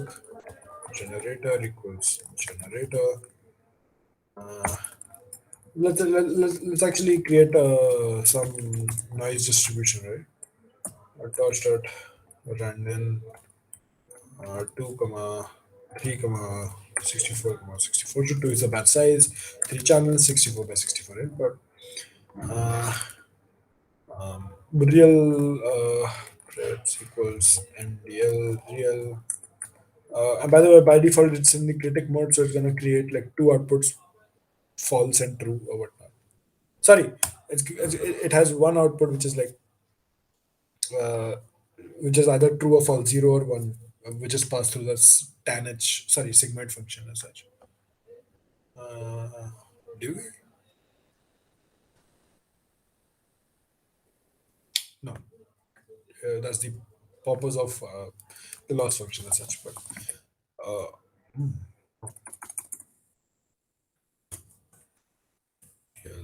pets dot shape.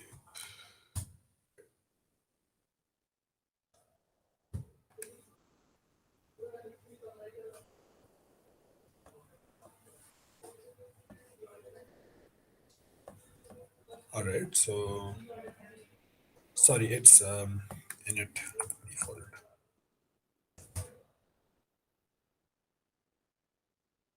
Okay, floss bias equals false.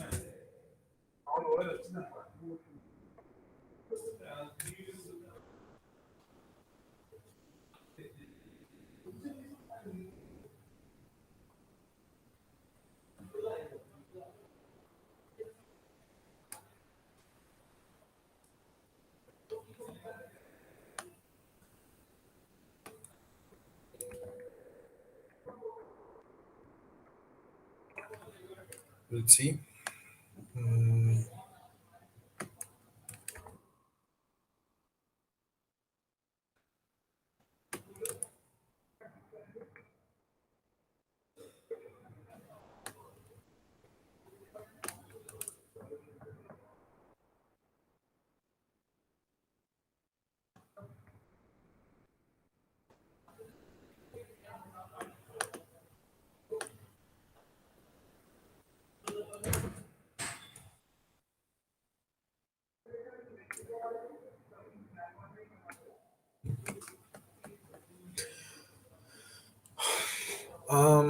All right, let's say now I do model dot switch, right?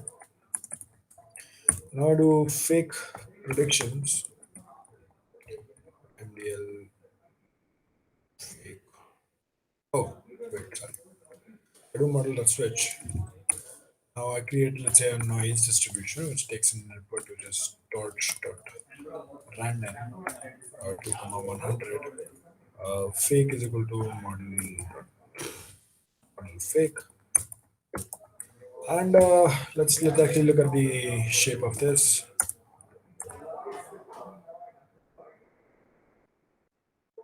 Oh, model noise.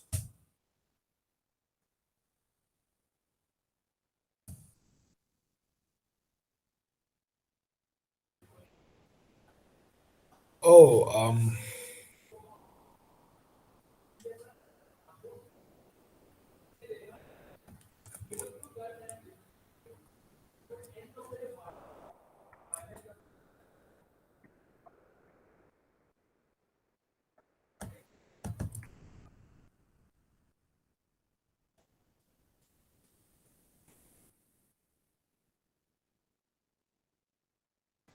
wait.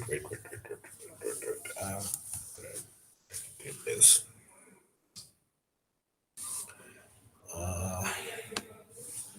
I'm gonna create this.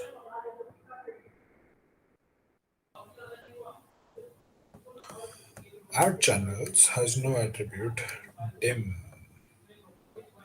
Created ndim. So let's see. Might have created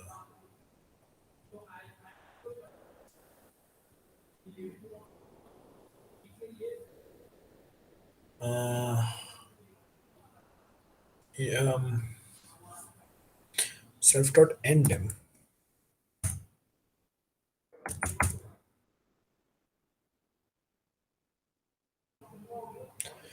list object is not callable.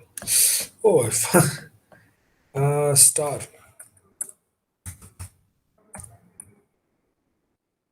Yeah. All right. That works. And if I let's say do a switch again, ndl dot switch fake bread equals mdl fake. Let's look at the prediction shape over here.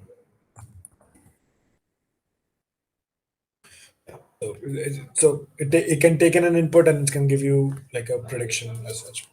All right, the model is working. Now we have to define the loss function as such. Um, and for that, I'm first going to create a general, let's say, a wrapper as such, right? I'm going to take in the GAN module as the. It's simply a wrapper around grid loss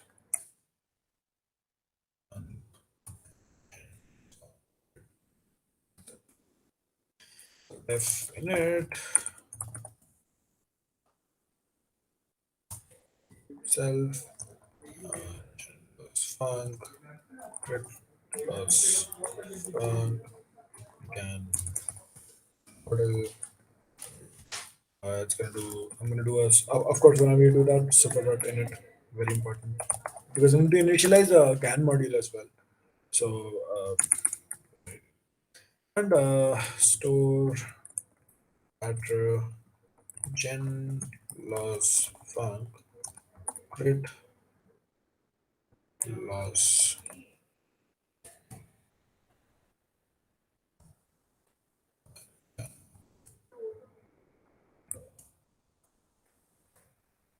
Right. That's it.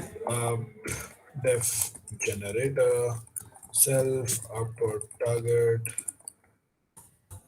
But this is a wrapper, so I'm not gonna write the function as such.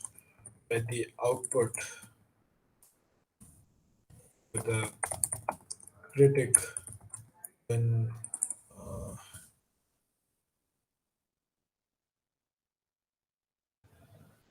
um,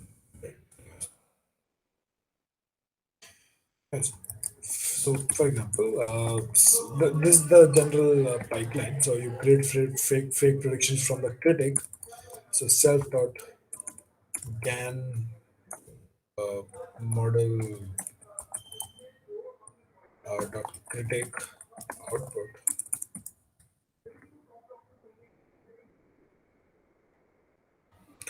self dot gen loss self dot gen loss fake prediction but target and return self gen loss. Right. Similarly, I'm going to create a critic loss wrapper. Real bread. It takes an input.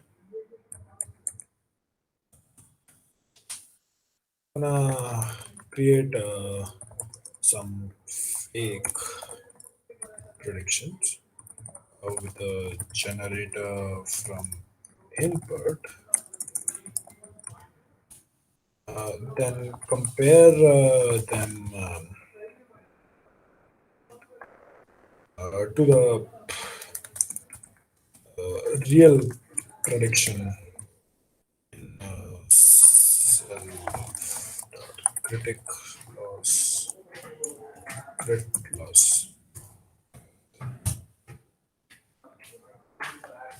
So fake is equal to self dot gan model dot generator input dot requires.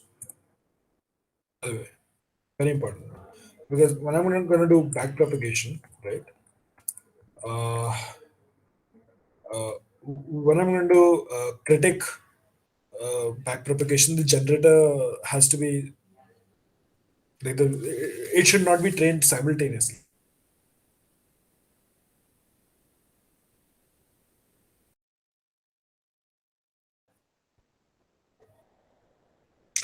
because let's say if the generator changes, the critic uh, output is no longer valid at that point, right? So that's the reason actually. Can model dot critic fake self dot crit loss self dot crit loss found real bread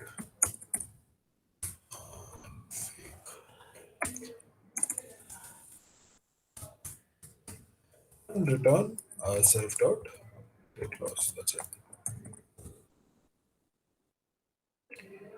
Yeah.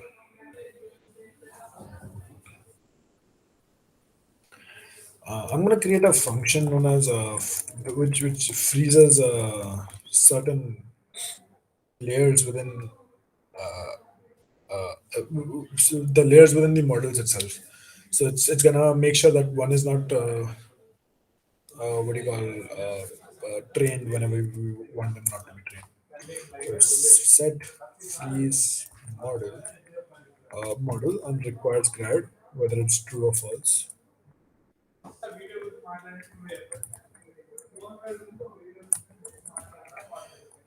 For p and m dot parameters, p dot requires grad. There's a extra underscore which means that you replace you do in place replacement, right, of the tensors of the tensor types. Yeah, that's it. That's the entire purpose of this. Uh, I'm gonna create a basic training loop which is a derivative of the older training loop, but I'm gonna copy paste this for now. It's just a small variation of what we did, and I'll explain you what exactly has been done. Look at this. It handles GAN training, and I'm very much using the callbacks which I've used before. But okay, uh, switch to eval mode, which is training or validation mode.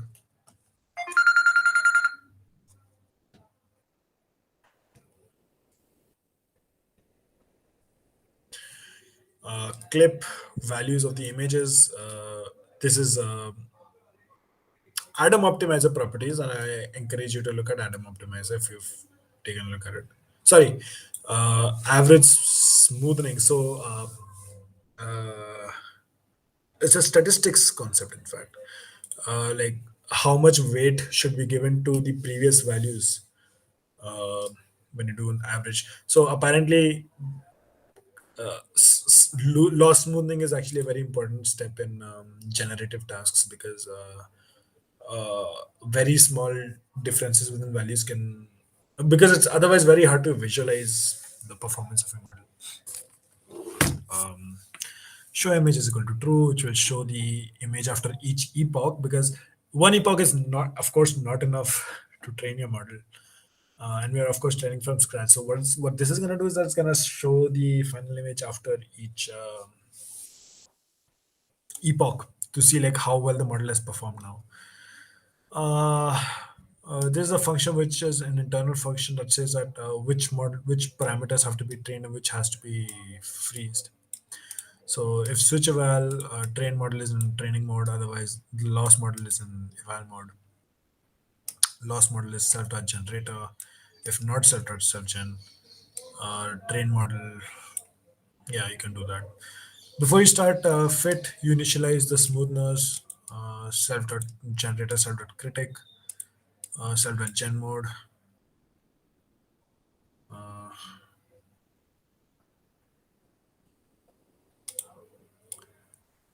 uh, losses are generated. I mean, the lists are created, and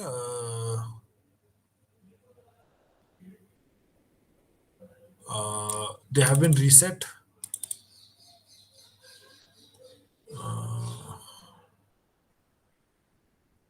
to zero value or whatever is the default value. Before you start validating, actually, this one makes sense. Let's actually go to a trainer as such, and let's start building a loss functions. But I see that there's a lot of stuff left, so think what should I do?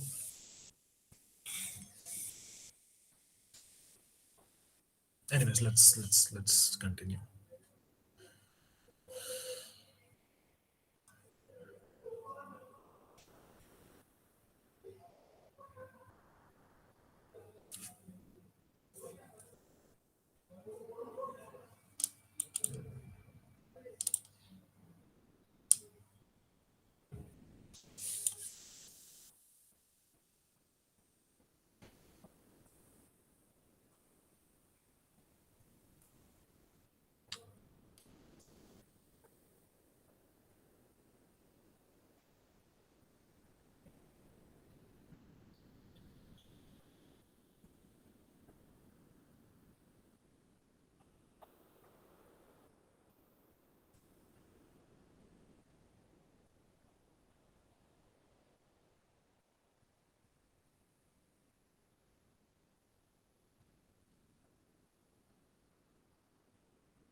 Next, we create a functionality.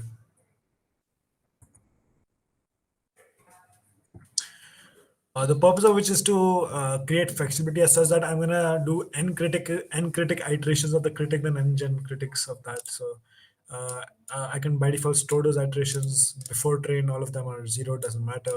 But after them, after each iteration of one, you add, and then you finally compare them whether or not they are equal. Once they're equal, you can simply switch to the next one, so on and so forth. So that's one cycle of the GAN, right? That's the functionality of this. Next, uh, uh, uh, I'm going to create a class, let's say a function that computes the loss uh, of a model. So let's actually read it one by one. Let's see.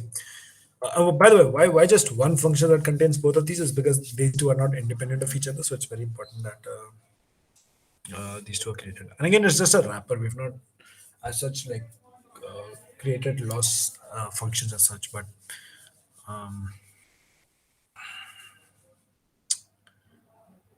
initially,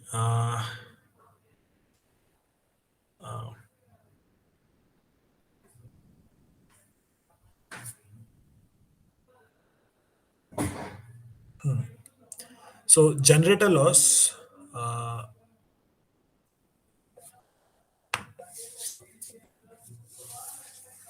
Okay, let's actually go the other way.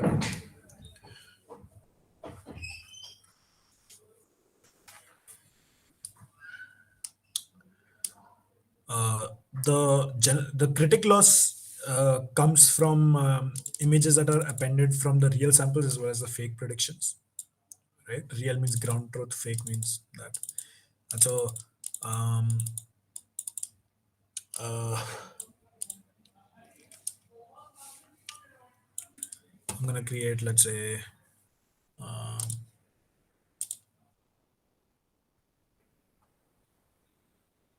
right. So I'm actually creating values over here, which and later on what I'm going to do is I'm going to take an average of of individual predictions from the loss, so from the real predictions and the false predictions.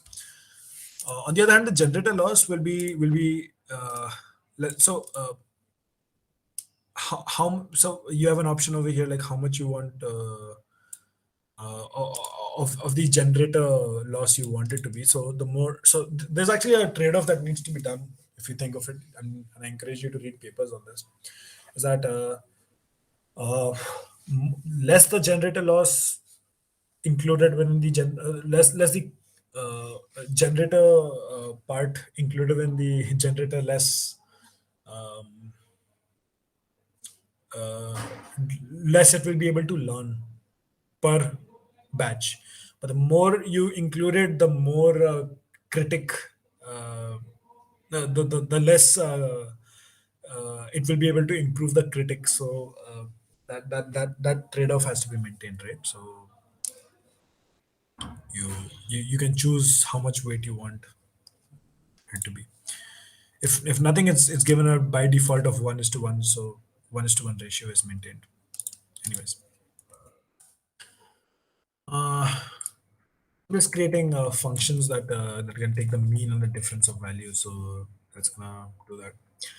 Finally, I'm gonna create let's say uh, right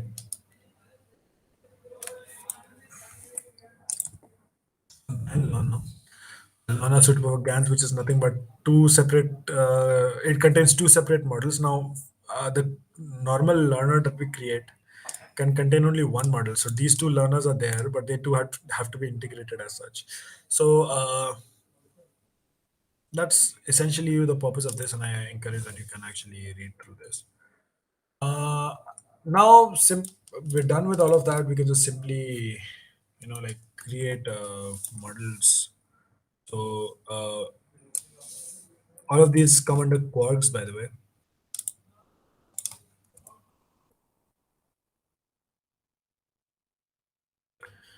Now I'm rushing through this because of lack of time, but let's see, I can probably record another video to explain what exactly is going on. But this is the way you create grid loss function key error.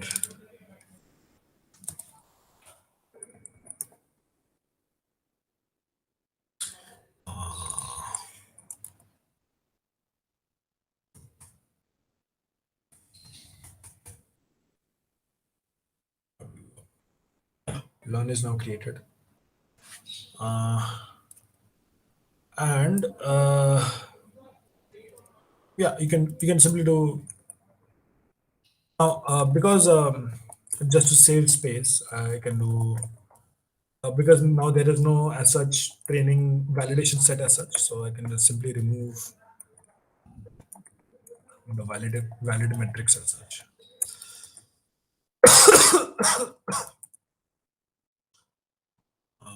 Learn.fit. 40 bucks are very nicely. Of course, I'll not be able to show the complete training cycle over here, and weight dk is equal to 0. Array 4 and weight dk is equal to 0. It will start training. It will take a lot of hours. Okay, let's see. Uh, 30 minutes per epoch, 40 epochs, so 20 hours. I'm not waiting till that, but wait till, and you can see how this works. But the idea is same. I mean, all this functionality that we created at the end is just to create a wrapper around, just to integrate the first API with how to handle two separate learners and two separate models, and their different loss functions are to be integrated into one. So that's all the code that we've had to write for that. But that essentially is generative modeling for you. I sorry I cannot show you how this will look like, but anyways, that's that. So we're done with generative modeling, and that's the end of our course over here. So what's next for you guys? Number one, go back through all these and revise all of these. Very, very important, because I'm very sure you forget concepts very fast. We covered a lots and lots of things, like not just deep learning concepts, but also like code related concepts and such. Make some good projects out of these, and I recommend going through different online courses as such. There are a lot of online courses, like for example, I talked about FastAI. FastAI has a course of its own. It's a wonderful course for people who know some basic Python programming, and a lot of different concepts are learned from there. PyTorch has its own book, for example, which you can read. And if you want to go into TensorFlow, I think we've not. So Tensor, yeah, you can divulge into one or the other library like TensorFlow or PyTorch. It's not that after this course you're gonna have to stay with PyTorch as such. Though I personally prefer PyTorch. But eventually you're gonna have to stick to one of them. You can't like be. Yeah, I mean, there's no point in like being an expert in both. uh, it's good to be expert in one and be able to learn how to adapt to the other quickly as such, like in the sense that if you have a problem, if you're good in PyTorch, the next step is to create skills enough so that whenever if you have a TensorFlow problem, you can go through the API and just implement it really fast to a very basic, a good level of accuracy as such. uh, and different, you're going to do different projects, different internships, different research projects as such, and slowly you're going to learn new concepts. You're going to have to specialize. So we've learned basic concepts over here, and hopefully it's going to help you a lot. We've spent a lot of time in it, but all the best, guys. All the best for your compres, and hopefully we'll see each other next time this course has been taken. So goodbye. All right, take care.